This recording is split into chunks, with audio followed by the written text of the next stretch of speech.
most destructive innovation in the world is camera and the mobile. ಅಲ್ಲ, most destructive innovation. ನಾನು ಭಾಳ ಪ್ರಪಂಚ ಸುತ್ತೀನಿ. ಆ ನಯಾಗರಾ ಫಾಲ್ಸ್ ಅಂತಿದೆ ಅಮೆರಿಕದಲ್ಲಿ, ಅದ್ಭುತ ಜಲಪಾತ. ಒಬ್ಬರು ಕಣ್ಣಿಟ್ಟು ನೋಡೋರಿಗೆ ಅದನ್ನ ಎಲ್ಲ ಇವನ್ನ ನೋಡಯ್ಯ, ಅದನ್ನ ಎಷ್ಟು ಚೆನ್ನಾಗಿದೆ ಅದು. ನೀವು ನೋಡಿರ್ಬೇಕು ಎಷ್ಟು ಮಟ್ಟಿಗೆ ಕೆಟ್ಟು ಹೋಗಿದೆ. ಮನಸ್ಸಂದ್ರೆ ಯಾವುದೇ ಆಕ್ಸಿಡೆಂಟ್ ಆಗಿದೆ, ಒದ್ದಾಡ್ತಾ ಇದ್ದಾನೆ ಪೇಷಂಟ್ ಅಲ್ಲಿ, ದವಾಖಾನೆ ಕರ್ಕೊಂಡೋಗಲ್ಲ, ವಿಡಿಯೋ ಮಾಡ್ತಾ ಇರೋದು. ನನಗೆ ಭಾಳ ಕೆಟ್ಟ ಅನ್ಸುತ್ತೆ, ಸರಿಯಾಗಿ ಬಳಸ್ಬೇಕಂತೆ. ಈಗ ನಾನು ಹೇಳೋದು 9th and 10th ಸ್ಟ್ಯಾಂಡರ್ಡ್ ಮಕ್ಕಳು ಸಂಕಲ್ಪ ಮಾಡಬೇಕೀಗ. ನಿಮ್ಮ ಟೀಚರ್ನ ಕೇಳಿ, ತಂದೆ ತಾಯಿ ಹತ್ರ ಮಾತಾಡಿ, ನಾನು ಮುಂದೆ ಏನಾಗಬೇಕು ಅಂತ ತೀರ್ಮಾನ ಈಗ ಮಾಡದೆ ಹೋದರೆ ತುಂಬ ಲೇಟ್ ಆಗುತ್ತೆ. ಮುಂದೆ PUC ಆದ್ಮೇಲೆ ಏನು ಕೇಳ್ಕೊಂಡು ಹೋಗ್ತೀರಿ? ಅವಾಗ ನೀವು ಡಾಕ್ಟರ್ ಆಗಬೇಕು, ಇಂಜಿನಿಯರ್ ಆಗಬೇಕು, ಲಾ ಆಗಬೇಕು ಅಂತ ಬರ್ತದೆ ಮನಸ್ಸಲ್ಲಿ. ಏನಾಗಬೇಕು ಅಂತ ಹೇಳ್ತೀನಿ ಕೇಳಿ. ಆ ಕಡೆ ಮಕ್ಕಳಿಗೆ ಹೇಳ್ತಾ ಇದ್ದೆ ನಾನು, ಒಂದು 5 ನಿಮಿಷ ಕಣ್ಮುಚ್ಚಿ ಕೂತ್ಕೊಳ್ಳಿ. ಎಷ್ಟೊಂದು ಕೆಲಸ ಮಾಡ್ತೀವಿ ನಾವು. ಸೈನ್ಸ್ ಓದ್ತೀನಿ ಕ್ಲಾಸಲ್ಲಿ, ಇಂಗ್ಲೀಷ್ ಓದ್ತೀನಿ, ಕನ್ನಡ ಓದ್ತೀನಿ, ಹಿಂದಿ ಓದ್ತೀನಿ, ಸೋಷಿಯಲ್ ಸೈನ್ಸ್ ಓದ್ತೀನಿ, ಕಂಪ್ಯೂಟರ್ ಇದೆ ನಮ್ಮಲ್ಲಿ. ಯಾವುದು ಓದಿದ ನಾನು ತುಂಬ ಖುಷಿ ಕೊಡುತ್ತೆ. ಅರ್ಥ ಆಯ್ತಲ್ಲ? ನನ್ನ ಗೆಳೆಯ ಡಾಕ್ಟರ್ ಆದಂತ ನೀವು ಆಗ್ಬೇಕಾಗಿಲ್ಲ, ಅವನು ಇಂಜಿನಿಯರ್ ಆದಂತ ನಾನು ಆಗ್ಬೇಕಾಗಿಲ್ಲ. ಯಾರು IIT ನಾನು IIT ಹೋಗ್ತೀನಿ ಅಂತಲ್ಲ. ಅದಕ್ಕೆ ದಯವಿಟ್ಟು ವಿಚಾರ ಮಾಡಿ, ನಿಮ್ಮ ಮನಸ್ಸಲ್ಲಿ ಯಾವ್ದು ಬಗ್ಗೆ ತೃಪ್ತಿ ಇದೆ, ಯಾವ್ದು ಖುಷಿ ಕೊಡುತ್ತೆ. ನಾನು ಬಹಳ ಸಂತೋಷ ಆಗೋದು ನಾನು ಕವನ ಬರೆದಾಗ ಅಥವಾ ಕನ್ನಡ ಓದಿದಾಗ ತುಂಬ ಚೆನ್ನಾಗಿದೆ. ಏನೂ ತಪ್ಪಿಲ್ಲ. ಕುವೆಂಪುರವರು ಜಗತ್ ಪ್ರಖ್ಯಾತರಾದದ್ದು ಕನ್ನಡದಿಂದಾನೆ, ಬೇಂದ್ರೆ ಆದದ್ದು ಕನ್ನಡದಿಂದಾನೆ. ಕೆಟ್ಟ ಡಾಕ್ಟರ್ ಆಗುತ್ತಂತೆ, ಒಳ್ಳೆ ಕವಿ ಆಗೋದು ಆಸೆ. ಯಾವುದಾದ್ರೂ ಆಗಪ್ಪ ನೀನು, ಯಾವುದಾದ್ರೂ ಯಾವ ಕೆಲಸನೂ ಕೆಟ್ಟದಲ್ಲ. ಇಂಗ್ಲೀಷಲ್ಲಿ ಒಂದು ಮಾತಿದೆ, be a cobbler but be the best cobbler in the world respects you. ಚಪ್ಪಲಿ ಹೊಲಿಯೋ ಕೆಲಸ ಏನಾದ್ರು ಮಾಡು, ಒಳ್ಳೆ ಚಪ್ಪಲಿ ಹೊಲಿಯೋ ನಾನು ದೊಡ್ಡವನಾಗ್ತೇನೆ. ಘಟನೆ ಇದೆ, ನಾನು ನೋಡಿದ್ದು, ಸಾಕ್ಷಾತ್ ನೋಡಿದ್ದು ಅದನ್ನು. ನಾನಿ ಪಾಲ್ಕಿವಾಲ ಅಂತ ದೊಡ್ಡ ನ್ಯಾಯವಾದಿಯವರು, ಬ್ರಿಲಿಯಂಟ್ ಲಾಯರ್, ಜಗತ್ಪ್ರಸಿದ್ಧ ಲಾಯರ್, ಭಾರತದ ಅಂಬಾಸಿಡರ್ ಆದರು. ಎಲ್ಲಿವರೆಗೂ ಅಂದ್ರೆ ಅವರು ವಕೀಲರಾಗಿದ್ದರೂ ಕೂಡ ಬಜೆಟ್ ಆದ ತಕ್ಷಣ ಡಿಸ್ಕಷನ್ ಮಾಡ್ತಾರೆ, ಹಾಲಲ್ಲಿ ಆಗ್ತಿರ್ಲಿಲ್ಲ, ಬಾಂಬೆಲಿ ಪೆಪರ್ನ್ ಸ್ಟೇಡಿಯಂಲ್ಲಿ ಆಗ್ಬೇಕು. ನಂಬಲಿಕ್ಕೆಲ್ಲ 30,000 to 35,000 ಜನ ಚಾರ್ಟರ್ಡ್ ಅಕೌಂಟೆಂಟ್ಸ್ ಅವ್ರ ಲೆಕ್ಚರ್ ಕೇಳೋಕೆ ಬರ್ತಾ ಇದ್ರು. ಅಂತ ಮನುಷ್ಯ. ನಾನು ಕೇಳಿದ್ದೆ ಅವ್ರನ್ನ, ಇಂಟರ್ವ್ಯೂ ಮಾಡ್ಬೇಕಾಗಿತ್ತು ಬಾಂಬೆ ಟೆಲಿವಿಷನ್ಗೆ. ಅವ್ರನ್ನ, ನೀವು ವಕೀಲರಾಗಾದ್ರಿ ಅಂತ ಕೇಳಿದೆ. ಅವ್ರು ಹೇಳಿದ್ರು, ನಾನು ಕಲ್ತದ್ದಿದ್ದೇನೆ ಒಬ್ಬ ಚಪ್ಪಲಿ ಹೊಲಿಯವನಿಂದ. ಹಾಗೆ ಬಾಂಬೆ ಚೌಪಾಟಿ ಅಂತಿದೆ ಬೀಚ್, ಸಾಯಂಕಾಲ ಜನ ಹೋಗ್ತಾರೆ, ಅಲ್ಲಿ ಚಾಟ್ ತಿಂದು ತಿರುಗಾಡ್ಕೊಂಡು ಬರ್ತಾರೆ. ಈ ಮರಳಲ್ಲಿ ಓಡಾಡುವಾಗ ಚಪ್ಪಲಿ ಬಾರ್ ಕಿತ್ತಿಬಿಡ್ತದಲ್ಲಿ. ಅಲ್ಲಪ್ಪಿದ್ದ ಮನುಷ್ಯ 45 ವರ್ಷದವನು. ಯಾವಾಗ ಮಳೆ ಹೊಡೆದು 4 ಕಣೆ ತಗೋತಿದ್ದ, ಆಗ 4 ಕಣೆ ತಗೋದು. ಅವನು ಸಲ ವಿಚಾರ ಮಾಡಿದೆ, ಎಷ್ಟು ಹೊತ್ತು ರಿಪೇರ್ ಮಾಡ್ಕೊಂಡು ಜನ್ಮ ಕಳೀಲಿ. ಇನ್ಮೇಲೆ ತೀರ್ಮಾನ ಮಾಡಿದ, ಮುಂದೆ ನಾನು ಹಳೆ ಚಪ್ಪಲಿ ರಿಪೇರಿ ಮಾಡಲ್ಲ, ಹೊಸ ಚಪ್ಪಲಿ ಮಾತ್ರ ಮಾಡ್ತೀನಿ. ಯಾರು ಬರ್ತಿದ್ದಾರೆ ಇವತ್ತು ತಗೊಳ್ಳೋದಕ್ಕೆ? ರೆಡಿಮೇಡ್ ಅಂಗಡಿಯಲ್ಲಿ ಸಿಗ್ತಿರ್ಬೇಕಾದ್ರೆ ಕಡೆ ಅವ್ರು ಮಾಡ್ತಾರೆ. ಅಲ್ಲಿ ಅಂಗಡಿಯವರು ಇದ್ರಲ್ಲ, ಚಾಟ್ ಅಂಗಡಿಯವರು, ನೋಡ್ತಾ ಇದ್ರಿ ಅವ್ರನ್ನ, ಒಳ್ಳೆ ಮನುಷ್ಯ, ಕೊಟ್ಟು ನೋಡೋಣ. ಆಗಿನ ಕಾಲ ಹೆಂಗಿತ್ತು ಗೊತ್ತಾ ಮಕ್ಕಳೇ? ನಂಬಲಿಕ್ಕಿಲ್ಲ ನೀವು. ಕಾಲಿನ ಅಳತೆ ಕೊಡ್ಬೇಕಾದ್ರೆ ಪೇಪರ್ ಮೇಲೆ ಕಾಲಿಟ್ಟು ಹಿಂಗೆ ಗೆರೆ ಹಾಕೋದು ಸುತ್ತು, ಆ ಗೆರೆ ಕಳಿಸ್, ಅದಕ್ಕೆ ಚಪ್ಪಲಿ ಮಾಡ್ಬೇಕು. ಅವ್ನು ಎಷ್ಟು ಚಂದ ಚಪ್ಪಲಿ ಮಾಡ್ತಿದ್ದ. ಅವ್ನು ಕರೆಕ್ಟ್ ಹೇಳಿದ ಟೈಮಿಗೆ ಕೊಡೋನು, ಒಂದು ದಿವಸ ಲೇಟ್ ಆಗಲ್ಲ. ಎಷ್ಟು ಮುಗಿದು ಆಗಿನ ಕಾಲದಲ್ಲಿ ನಿಮ್ಗೆ ಗೊತ್ತಿಲ್ಲ, ಚಪ್ಪಲಿ ಬಹಳ ಬಿರುಸಾಗಿರೋದು, ಅದರ ಕಾಲಿಗೆಲ್ಲ ಗುಳ್ಳೆ ಆಗ್ಬೇಕಲ್ಲ. ನೆನಪಿದೆ, ಹಳಬರಿಗೆಲ್ಲ ನೆನಪಿರ್ಬೇಕು, ಗುಳ್ಳೆ ಆಗ್ತಿದೆ. ಸ್ವಲ್ಪ ದಿವಸ ಉಪಯೋಗಿಸಿದ್ಮೇಲೆ ಮೆತ್ತಗಾಗೋದು. ಅದು ಅವ್ನ ಚಪ್ಪಲಿ ಹಂಗಿಲ್ಲ, ಮೊದಲೇ ದಿವಸದಿಂದ ಮೃದುವಾಗಿರುತ್ತೆ. ಪ್ರಚಾರ ಆಯಿತು. ಎಷ್ಟು ಮಟ್ಟಿಗೆ ಪ್ರಚಾರ ಆಯಿತು ಅಂದರೆ, ದೂರದಲ್ಲಿರೋರು ಕೂಡ ತನ್ನ ಕಾಲ ಅಳತೆ ಮಾಡಿ ಕಳಿಸ್ಕೊಡೋರು.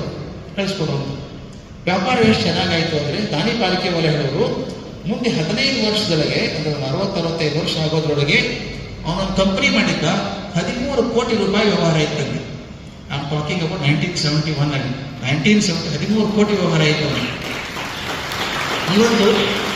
ಇವತ್ತು ನಾವೇನು ಹಾಕೋತೀವಲ್ಲ ಸ್ಪೋರ್ಟ್ಸ್ ಶೂಸ್, ಯಾವುದೇ ಸ್ಪೋರ್ಟ್ಸ್ ಶೂಸ್ ಇರಲಿ, ಮ್ಯಾಲಿನ ಭಾಗ ಬೇರೆ, ಕೆಳಗಿನ ಸೋಲ್ ಇದೆಯಲ್ಲ, ಇವತ್ತಿಗೂ ತಯಾರಾಗೋದು ದಾವೂದ್ ಆ್ಯಂಡ್ ಕಂಪನಿ ಅಂತ.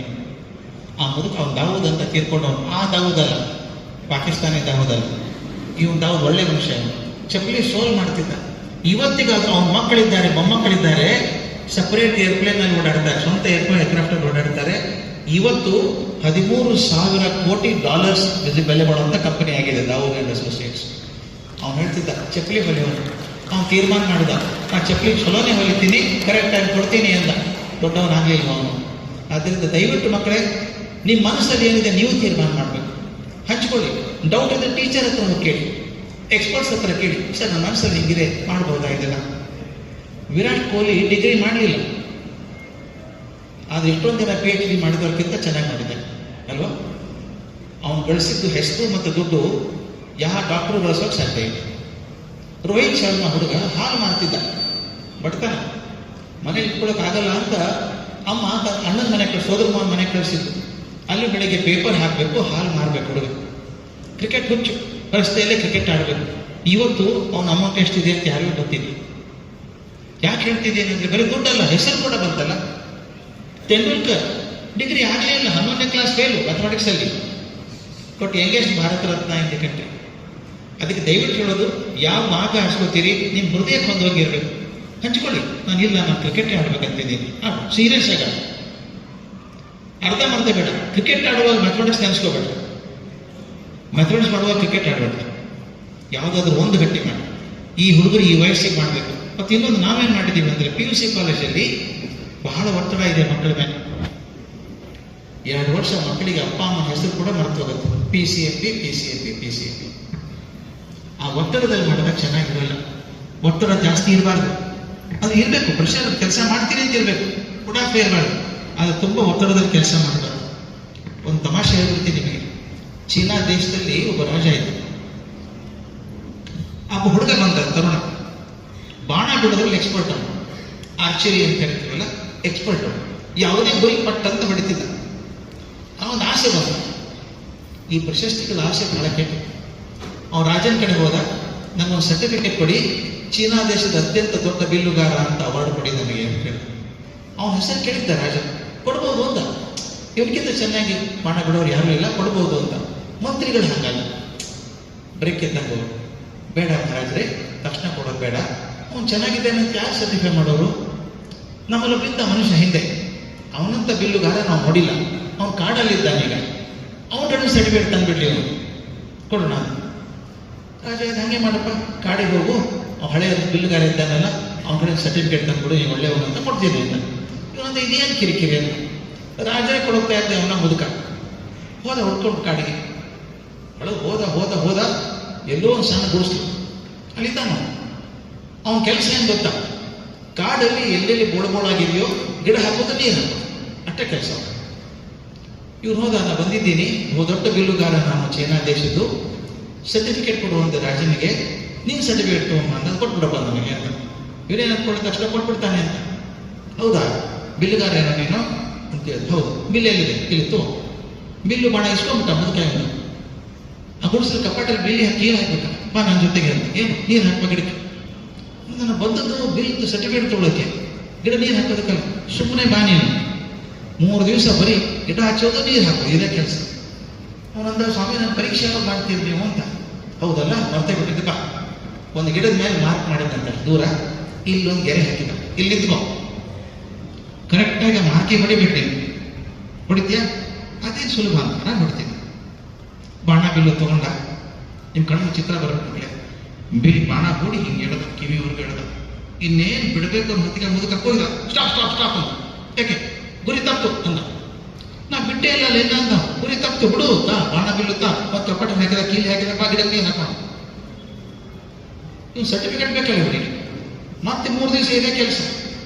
ಅವನಂದ, ಸ್ವಾಮಿ ಹಿಂಗೆ ಮಾಡ್ತಾ ಇದ್ರೆ ಬಿಲ್ ಹೊಡೆದು ಮತ್ತೆ ಹೋಗುತ್ತೆ, ನನಗೆ ಪರೀಕ್ಷೆ ಮಾಡಿಬಿಡಿ. ಹೌದಲ್ಲ, ಅರ್ಧಕ್ಕೆ ನಿಂತಿದೆಯಲ್ಲ, ಬಾ ಮತ್ತೆ. ಅದೇ ಸಾರಿ ಮತ್ತೆ ತಿನ್ಸಿದ.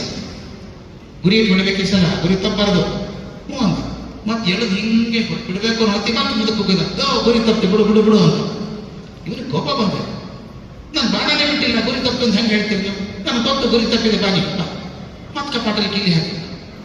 ಇದು 3ನೇ ಸಲ ಹಿಂಗಾದ. ಹುಡುಗನ ದೇಹ ಹೋಯ್ತು. ಸ್ವಾಮಿ, ನಿಮಗೆ ಬಂದಾಗಿನಿಂದ ನೋಡ್ತಾ ಇದ್ದೀನಿ, 1 ದಿವಸ ಬಾಣ ಹಿಡಿದಿಲ್ಲ, ಬಿಲ್ ಹಿಡಿದಿಲ್ಲ, ನೀವೆಂತ ಬಿಲ್ಗಾರು? ನೀವಲ್ಲಿ ಹೊಡೆದು ನೋಡಿ ನೋಡೋಣ ಹೆಂಗೆ ನೋಡ್ತೀರಿ ಅಂತ. ನೋಡ್ತೀನಪ್ಪ ಅಂತ. ಇಲ್ಲಿ ನೋಡಿ ಮಕ್ಕಳು ಎಷ್ಟು ಚೆನ್ನಾಗಿರ್ತೈತೆ ಇದು. ಇಲ್ಲಿ ಗೆರೆ ಹಾಕಿದ್ನಲ್ಲ, ಅಲ್ಲಿಂದ ಇಲ್ಲಿ, ಇದು 2 ಪಟ್ಟು ದೂರ ಹೋದ, ಅಲ್ಲೊಂದು ಗೆರೆ ಹಾಕಿದ. ನೀನು ಬಾಣ ಬಿಲ್ಲು ಕೊಡು ಅಂತ. ಒಂದು ಬಾಣ ಸಾಕಾಗಲ್ಲ, ನಾನು 3 ಬಾಣ ಬೇಕು ಅಂತ 100 ಬಾಣ ಹಾಕ್ಕೊಂಡ. ಏನ್ ಮಾಡಿದ ಅಂದ್ರೆ ಎತ್ಕೊಂಡು ಹಿಂಗ್ ಟಕ್ ಟಕ್ ಟಕ್ ಬಿಟ್ಟ. ಮೊದಲನೇ ಬಾಣ ಕರೆಕ್ಟಾಗಿ ಪೂತಿ ಕೊಡಿತು, ಎರಡನೇ ಬಾಣ ಹಿಂಗೆ ಚುಚ್ಕೊಂತು, ಮೂರನೇದು ಎರಡನೇ ಬಾಣ ಚುಚ್ಕೊಂತು, ಹಿಂಗೆ ಲೈನ್ ಆಗ್ಬಿಡ್ತು. ಹುಡುಗ ಬಾಯಿ ತಕ್ಕೊಂಡಿಂದ ಈ ಮನುಷ್ಯ ಮುಟ್ಟೆ ಎಲ್ಲ ಬಾಣ ಬಿಲ್ ಬಂದಾಗ ನೋಡ್ತೀನಿ, ಒಂದು ಗುರಿ ತಪ್ಪಲಿಲ್ಲ.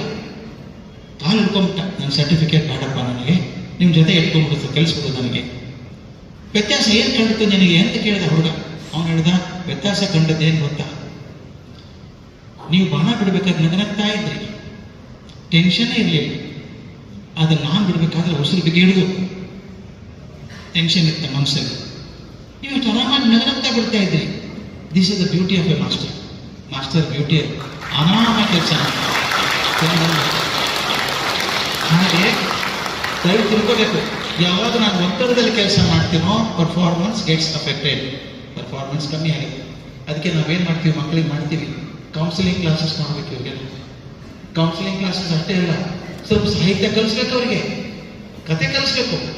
PUC ಮಕ್ಕಳಿಗೆ ಪ್ರೆಷರ್ ಜಾಸ್ತಿ ಇದೆಯಲ್ಲ, ಕೌನ್ಸಿಲಿಂಗ್ ಮಾಡಿಸ್ಬೇಕು, ಮಾತಾಡೋದು ಕಲಿಸ್ಬೇಕು ಅವರಿಗೆ. ನಾಳೆ ಡಾಕ್ಟರ್ ಹತ್ರ ಮಾತಾಡ್ಬೇಕಲ್ಲ, ಪೇಷಂಟ್ ಮಾತಾಡ್ಬಾರ್ದ. ಕೆಲವು ಡಾಕ್ಟರ್ ಇರ್ತಾರೆ, ಪೇಷಂಟ್ ಮುಖ ಕೂಡ ನೋಡಲ್ಲ, ತಪ್ಪಿಟ್ಟು ನೋಡ್ತಾ ಇರ್ತಾರೆ. ಹಾಗಾಗ್ಬಾರ್ದು. ಅದಕ್ಕೆ ನಾವೇನು ಮಾಡಬೇಕು, PUC ಮಕ್ಕಳಿಗೆ ಒತ್ತಡ ಕಮ್ಮಿ ಆಗೋದಕ್ಕೆ 9th ಇಂದಾನೇ ಶುರು ಮಾಡಬೇಕು. ಫೌಂಡೇಶನ್ ಕೋರ್ಸ್ ಅಂತ ಶುರು ಮಾಡಿ ಈಗಿಂದಾನೇ ಪ್ರೆಷರ್ ಕಮ್ಮಿ ಮಾಡ್ಕೊಳ್ಳೋದು ಹೇಗೆ, ಓದ್ತಾನೂ ಇರಬೇಕು, ಒತ್ತಡನೂ ಮಾಡ್ಕೋಬೇಕು. ಈಗ 4-5 ವಿಷಯಗಳ ಬಗ್ಗೆ ನಾವು ಪಾಠ ಮಾಡಿ ಮಕ್ಕಳಿಗೆ ಸ್ವಲ್ಪ ಸಾಹಿತ್ಯ ಸಂಗೀತ ಕೇಳಿಸಿ, ತಮಾಷೆ ತೋರಿಸಿ, ತಂದಿದ್ದೀನಿ ಅಂತ ತೋರಿಸ್ಬೇಕಂತ ಯಾವ ಮಟ್ಟಕ್ಕೆ ಬರುತ್ತೆ ಅಂತ. ನನ್ನ ಸ್ಟೂಡೆಂಟ್ ಒಬ್ಬಳು ವಿದ್ಯಾರ್ಥಿನಿ, ಆಕೆಗೆ BSc ಒಳ್ಳೆ ಮಾರ್ಕ್ಸ್ ಬಂತು, ರ್ಯಾಂಕ್ ಬಂತು. ನನ್ನ ವಿಷಯದ ಬಗ್ಗೆ ತುಂಬ ಪ್ರೀತಿ ಆಕೆಗೆ. ಕೆಮಿಸ್ಟ್ರಿ ತಗೊಂಡು MSc ಮಾಡಿದ್ದು, ಗೋಲ್ಡ್ ಮೆಡಲ್ ಬಂತು. ಆಕೆ ತಮ್ಮ ಮನೆಗೆ ಅಮ್ಮನಿಗೆ ಹೇಳಿದ್ರು, ನನ್ನ ಸಂಗೀತ ಆಸಕ್ತಿ ನನಗೆ ಕೆಮಿಸ್ಟ್ರಿಗಿಂತ ಹೆಚ್ಚು ಓದೋಕ್ಕೆ ಪರ್ಮಿಷನ್ ಕೊಟ್ಟು. ಎಷ್ಟು ಚಂದ ಹಾಡ್ತಿದ್ಲ ಆಕೆ, ಎಷ್ಟು ಚಂದ ಹಾಡೋದು ಸುಮಾ ಅಂತ ಹುಡುಗಿ. ಒಂದು ಘಟನೆ ಹೇಳ್ಬಿಡ್ತಿದ್ದಕ್ಕೆ ನಿಲ್ಲಿಸ್ಬಿಡ್ತೀನಿ ನಾನು ತಮ್ಮ ಪ್ರಶ್ನೆ ಕೇಳೋದು. ಯಾಕೆ ಹೇಳ್ತೀನಿ ಅಂದರೆ, ಮನಸ್ಸಲ್ಲಿ ಪ್ರೀತಿ ಇದ್ದರೆ ಕೆಲಸದ ಬಗ್ಗೆ ಹೇಗಾಗತ್ತೆ ಅಂತ. ನಿಮಗೆಲ್ಲ KS ನರಸಿಂಹಸ್ವಾಮಿ ಹೆಸರು ಗೊತ್ತಾ? ದೊಡ್ಡ ಕವಿಗಳು, ನಮ್ಮೂರು ಮೈಸೂರು ಹಾಡು ಕಡಿಬೇಕು. ರಾಯರು ಬಂದರು ಮಾವನ ಮನೆಗೆ, ರಾತ್ರಿಯಾಗಿದ್ದ, ಇದನ್ನು ಅವರೇ ಬರೆದದ್ದು. ಬಳಿಗಾರ ಚೆನ್ನಯ್ಯ ಬಾಗಿಲಿಗೆ ಬಂದಿದ್ದನು, ಅವ್ರದೇ ಹಾಡು. ಮೈಸೂರು ಮಲ್ಲಿಗೆ ಅಂತ ಅದ್ಭುತವಾದ ಹಾಡು ಬರೆದಂಥ ಕವಿ. ನಾನು ತುಂಬ ಬೇಕಾದವರು, ಸಾಕಷ್ಟು ಸಲ ಮನೆಗೆ ಹೋಗ್ತಾ ಇದ್ದೆ. ಒಂದು ಘಟನೆ ಹೇಳ್ತೀನಿ, ನೆನ್ಪಿಟ್ಕೋ ಮಕ್ಕಳೇ. ಇದನ್ನು ಹೀಗಾಗಿ ನರಸಿಂಹಸ್ವಾಮಿ ಹೆಸರು ನೆನಪಿಟ್ಕೋತೀರಿ ನೀವು, ಮರಿಬಾರದಂತಹ ದೊಡ್ಡ ವ್ಯಕ್ತಿಗಳವರೆಲ್ಲ. ಅವ್ರ ಮನೆಗೆ ಹೋದಾಗ ಅಲ್ಲಿ ಮೂಲೆಗೆ ಒಂದು ಎಡಗಡೆ ಕಾಟ್ ಇತ್ತು, ಕಾಟ್ ಮೇಲೆ ಕೂತಿರೋರು, ಯಾವಾಗ ಹಿಂಗೆ ಇಟ್ಕೊಂಡು ಕೂತಿರೋರು. ನಾನು ಹೇಳಿದೆ, ನಮ್ಮ ಕಾಲೇಜಿಗೆ ಆ್ಯನ್ಯುವಲ್ ಡೇ ಇದೆ ಸರ್, ನೀವು ಬರ್ಬೇಕು ಈ ಸಲ ಚೀಫ್ ಗೆಸ್ಟ್ ಅಂತ. ಬರ್ತೀನಿ, ನಿಮ್ಮ ಕಾಲೇಜಿಗೆ ಬಂದೇ ಬರ್ತೀನಿ. ಅವ್ರು ಹೇಳ್ತೀವಿ ವೆಂಕಮ್ಮ ನೀವು ಬರಬೇಕು, ಬರ್ತೀನಿ ಅಂದ್ರೆ ಅವರು ಭಾಳ ಒಳ್ಳೆ ಐಡಿಯಲ್ ಕಪ್ಪು. ನಾನು ತಮಾಷೆ ಮಾಡ್ತಿದ್ದೆ ಎಷ್ಟೋ ಸಲ ಅವರಿಗೆ, ಈ ತುಂಬ ಪ್ರೀತಿ ಹಾಡು ಬರ್ತಿದ್ದೀರಲ್ಲ ಪ್ರೇಮ ಗೀತೆಗಳನ್ನು, ವೆಂಕಮ್ಮ ಅವ್ರು ನೋಡೇ ಬರೆದ್ರ ನೀವು ರೆಡಿ ಮಾಡ್ಕೊಂಬ ಅವ್ರದೇ. ಆಕೆ ಬಂದು ವಿಚಿತ್ರ ಆಗ್ಬೇಕು ಅನ್ಕೋದಾಗ ಒಳಗೆ ಹೋಗಿದ್ದೀನಿ, ಅಲ್ಲಿ ಕೂತಿದ್ದಾರೆ, ಬಾಗಿಲತ್ತ ನೋಡ್ತಾ ಕೂತಿದ್ದಾರೆ. ನಾನು ನಮಸ್ಕಾರ ಸರ್ ಅಂದೆ. ನಾನು ಅಂದ ತಕ್ಷಣ ಏನು ಮಾಡ್ಬೇಕ್ರಿ ಅವರು, ನಮಸ್ಕಾರ ಅನ್ನೋರು ಕರ್ರಂತ ತಿರ್ಕೊಂಡು ಗೋಡೆ ಕಡೆ ಮುಖ ಮಾಡಿ ಕೂತ್ಕೊಂಡ್ಬಿಟ್ಟು 180 ಡಿಗ್ರಿ ತಿರ್ಕೊಂಡು. ನಾನು ಕೇಳಿಸ್ತಿಲ್ಲ ಅನ್ಕೊಂಡು, ನಮಸ್ಕಾರ ಸರ್, ನಾ ಕಡೆಗೆ ಬಂದಿದ್ದೇನೆ ಅಂದೆ. ವೆಂಕಮ್ಮ ಹೊರಗೆ ಬಂದು, ಹಿಂಗೆ ಕೂತಿದ್ದಾರೆ ಗೋಡೆ ಕಡೆ ಮುಖ ಮಾಡಿಕೊಂಡು ಅಂತ ಗಂಟೆ ಕೇಳಿದ್ರು. ಬರಲ್ಲ ಅಂತ ಹೇಳ್ಬಿಡು ಅವರಿಗೆ. ನನಗೆ ಹೇಳ್ತಾ ಇಲ್ಲ, ಹೆಂತ ಹೇಳ್ತಾರೆ ಬರಲ್ಲ ಅಂತ ಹೇಳ್ಬಿಡು ಕಾರ್ಯಕ್ರಮಕ್ಕೆ. ಅದು ಯಾಕ್ರಿ ಅಂದ್ರಿ, ಬರ್ತೀನಿ ಅಂದ್ರೆ ಮೊನ್ನೆ ಪಾಪ ಕಾರ್ಡ್ ಮಾಡ್ಕೊಂಡು ಬಂದಿದ್ದಾರೆ ಅವರು, ಹರಿದು ಹಾಕೋ ಅಂತ ಹೇಳೋ ಕಾರ್ಡು, ಬರಲ್ಲ ನಾನು. ಇದೊಳ್ಳೆ ಮೊಂಡತನ ಆಯ್ತು. ಯಾಕೆ ಸರ್ ನನ್ನಿಂದ ಏನು ತಪ್ಪಾಯ್ತಾ ಏನೋ, ಅದೆಲ್ಲ ಬೇಕಾಗಿಲ್ಲ, ಬರಲ್ಲ ಅಂತ ಹೇಳ್ಬಿಡು ಅಷ್ಟೇನೆ. ನನಗೂ ಕೋಪ ಬಂತು. ಬರಲ್ಲ ಅಂತ ಎತ್ಕೊಂಡು ಹೋಗ್ಬೇಕಾಗತ್ತ ನಿಮ್ಮನ್ನ, ಬಿಡಿ ಬರೋನು ಬೇಡ ಬಿಡಿ. ಆ ಹುಡುಗಿ ಬಂದಿದ್ದಾಳೆ, ನಿಮ್ಮ ಹಾಡು ಹಾಡ್ಬೇಕಂತೆ, ಹಾಡ್ತಾಳೆ, ಬೇಕಾಗಿಲ್ಲ ನಿಮಗೆ ಬೇಕಾಗಿಲ್ಲ, ನನಗೆ ಬೇಕಲ್ಲ, ಕರ್ಕೊಂಡ್ಬಂದಿದ್ದೀನಿ ನಾನು, ಹಾಡು ಮನೆ ಅಂದೆ. ಆ ಹುಡುಗಿ ಪಾಪ ಭಯ, ಕವಿಗಳು ಬೇಡ ಅಂತಾರೆ, ಪ್ರಿನ್ಸಿಪಾಲು ಹಾಡು ಅಂತಾರೆ. ಏನು ಮಾಡ್ಬೇಕಾಕೆ, ಬುದ್ಧಿವಂತ ಯಾಕೆ? ಕವಿಗಳ ಜೊತೆಗೆ 5 ನಿಮಿಷ ಮಾತ್ರ ಇರೋದು, ಪ್ರಿನ್ಸಿಪಾಲ್ ಜೊತೆ 3 ವರ್ಷ ಇರ್ಬೇಕಲ್ಲ. ಅದಕ್ಕೆ ಪ್ರಿನ್ಸಿಪಾಲ್ ಮಾತು ಕೇಳೋದು ವಾಸಿ ಎನಿಸಿರ್ಬೇಕಾಕಿಗೆ. ತಂಬೂರ ಹತ್ಕೊಂಡು ಏನೂ ಇಲ್ಲ ರೀ, ಕೇಳಿಸ್ತೀನಿ ಹಾಡು ನಿಮಗೆ. ಅದನ್ನು ಆಕೆ ಏನು ತಂಬೂರ ಇಲ್ಲದೆ ಕೂಡ ಹಾಗೆ ಹಾಡಿ 3 ನಿಮಿಷ. ಎಷ್ಟು ಚೆನ್ನಾಗಿತ್ತು ಆಕೆ ಹಾಡಿದ್ದು ಅಂದ್ರೆ ನಿಮ್ಗೆ ಆಶ್ಚರ್ಯ ಆಗುತ್ತೆ. ಆ ಹಾಡು ಮುಗಿಯೋ ಹೊತ್ತಿಗೆ 3-4 ನಿಮಿಷ ಹಾಡಿದ್ದು. ಈ ಗೋಡೆ ಕಡೆ ಮುಖ ಮಾಡ್ಕೋತಿದ್ರಲ್ಲ ನರಸಿಂಹಸ್ವಾಮಿಗಳು, ಈ ಹಾಡು ಮುಗಿಯೋ ಹೊತ್ತಿಗೆ ಮತ್ತೆ 180 ಡಿಗ್ರಿ ತಿರುಗಿ ಆಕೆಯನ್ನೇ ನೋಡ್ತಾ ಇದ್ರು. ಕಣ್ಣಲ್ಲಿ ನೀರು ಗಡಗಡ ಸುರಿತಾ ಇತ್ತು.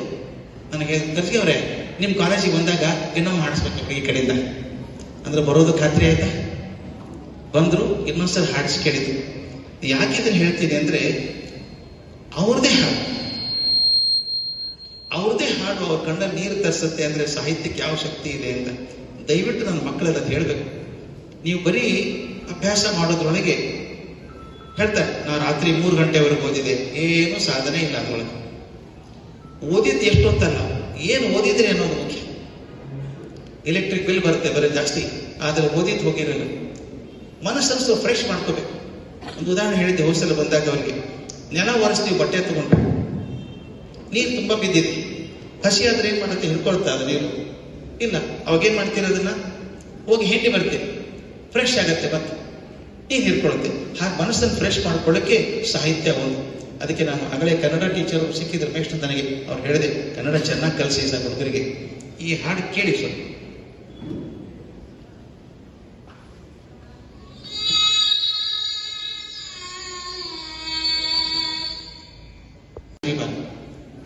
ನಮ್ಮ ಮಾತು ಅದು, ನಮ್ಮ ಶಕ್ತಿ, ಜೀವಶಕ್ತಿ ಅದು. ಅದಕ್ಕೆ ದಯವಿಟ್ಟು ನಾನು ಹೇಳೋದು, ಓದುವಾಗ ಸ್ವಲ್ಪ ನೀವು ಕನ್ನಡ ಓದ್ಕೊಂಬನ್ನಿ, ಸ್ವಲ್ಪ ಇಂಗ್ಲಿಷ್ ಓದ್ಕೊಂಬನ್ನಿ, ಮನಸ್ಸು ಫ್ರೆಶ್ ಆಗುತ್ತೆ. ಮತ್ತೆ PCMB ಕಡೆ ಮನಸ್ಸು ಒಲಿತದೆ.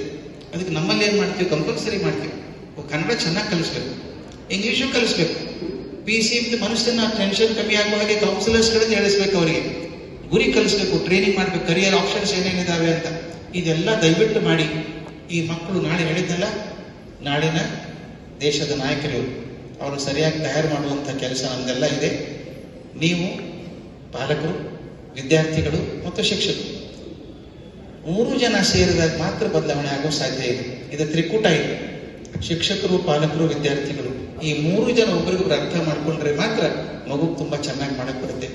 ನಾನು ಟೀಚರ್ಸ್ ಹೇಳ್ತಾ ಇರ್ತೀನಿ, ನೀವು ಹ್ಯಾಕ್ ಪಾಠ ಮಾಡ್ಬೇಕು ಮಕ್ಕಳಿಗೆ ಅಂದ್ರೆ, ಮುಂದೆ ನಿಮ್ಗೆ 50 ವರ್ಷ ಆಗಿರುತ್ತೆ, ನೀವು ತರಕಾರಿ ತಗೊಂಡು ಫುಟ್ಪಾತ್ ಬರ್ತಾ ಇರ್ತೀರಿ, ಒಂದು ದೊಡ್ಡ ಕಾರ್ ಬಂದು ನಿಂತ್ಕೊಂಡ್ಬಿಡುತ್ತೆ, ಎಷ್ಟುದ್ದ ಕಾರ್ ಪಕ್ಕದಲ್ಲಿ. ಏನಪ್ಪ ಇದು, ಯಾವ ಕಾರು ಅಂತೀರಿ. ಒಬ್ಬ ದೊಡ್ಡತಿ ಮನುಷ್ಯ ಹೇಳ್ತಾನೆ ಒಳಗಿಂದ, ದಾಂಡಿಗ ಒಂದು ಸರಸರ ಬರ್ತಾನೆ, ನಮಸ್ಕಾರ ಮಾಡ್ತಾನೆ. ಮೇಡಮ್ ನೆನಪಿದೆಯಾ, ನಮ್ಮ 7th ಸ್ಟ್ಯಾಂಡರ್ಡ್ ಕ್ಲಾಸ್ ಟೀಚರ್ ಆಗಿದ್ದೀರಿ ಮೇಡಮ್ ನೀವು ಅಂತಾನೆ. ಕುರ್ಸ್ ಸಿಗ್ತಾ ಅಂತಾರೆ. ಇದೇ ಕುರ್ಸ್ ಸಿಗುತ್ತೆ, ಅಡ್ಡಿಗೆ ಆಗಿದ್ದಾನೆ. ಅವ್ನು ಹೇಳ್ತಾನೆ, ಇಂಥ ಕ್ಲಾಸ್ ಆಗಿದ್ದೆ, ನಾವು ಕಲಿಸಿದ್ರಿ ನೀವು, ಈಗೇನ್ ಮಾಡ್ತೀಯಪ್ಪ ಅಂತ ಕೇಳ್ತೀರಿ. ಅವ್ನು ಹೇಳ್ತಾನೆ, ನಾನು ಉತ್ತರ ಪ್ರದೇಶ ಗವರ್ನರ್ ಈಗ ಅಂತಾನೆ. ಹೇಗೆ ಅನ್ಸುತ್ತೆ ನಿಮ್ಗೆ? ಖುಷಿ ಆಗಲ್ಲ?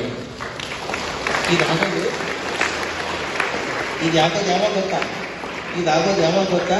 ನೀವು ಚೆನ್ನಾಗಿ ಪಾಠ ಮಾಡಿದ್ರೆ ಮಾತ್ರ ಕಾರ್ ನಿಂತ್ಕೊಳ್ಳೋದು. ಇದ್ರೆ ಇನ್ನೂ ಜೋರಾಗಿ ಹೋಗುತ್ತೆ, ಬೇಗ ಕಳಿಸಪ್ಪ ಬಂದ್ಬಿಡ್ತಾರವರು ಅಂತ. ಅದಕ್ಕೆ ನಾನೊಂದು ಮಾತು ಹೇಳ್ತೀನಿ ಪಾಲಕರಿಗೆ ಮತ್ತು ಟೀಚರ್ಸಿಗೆ. ನನ್ನೊಂದು ಬ್ಯಾಂಕ್ ಅಕೌಂಟ್ ಇದೆ ನಂದು. ಯಾವ ಬ್ಯಾಂಕ್ ಗೊತ್ತಾ? ಹಣ ಇಡುವಂತ ಬ್ಯಾಂಕ್ ಅಲ್ಲ, ಇಮೋಷನಲ್ ಬ್ಯಾಂಕ್ ಅಕೌಂಟ್ ಅಂತ ಒಂದಿದೆ. ಪಾಲಕರಿಗೆ ಒಂದು ದೊಡ್ಡ ಕಿವಿ ಮಾತು ಹೇಳಬೇಕಾದದ್ದು ನಾನು. 2 ಮನೆ ಪಕ್ಕದಲ್ಲೇ ಇದ್ದಾವೆ. ಒಂದ್ ಮನೆಯಲ್ಲಿ ಅಪ್ಪ ಆಫೀಸ್ಗೆ ಅವಸರ ಆಗಿದೆ, ಅವಸರದಲ್ಲಿ ಅಯ್ಯೋ ನನ್ನ ಚಶ್ಮಾ ಇಲ್ಲ, ಕನ್ನಡಕ ಇಲ್ಲಪ್ಪ, ಅಯ್ಯೋ ನನ್ನ ಪರ್ಸ್ ಎಲ್ಲಿದೆ ಅಂತ.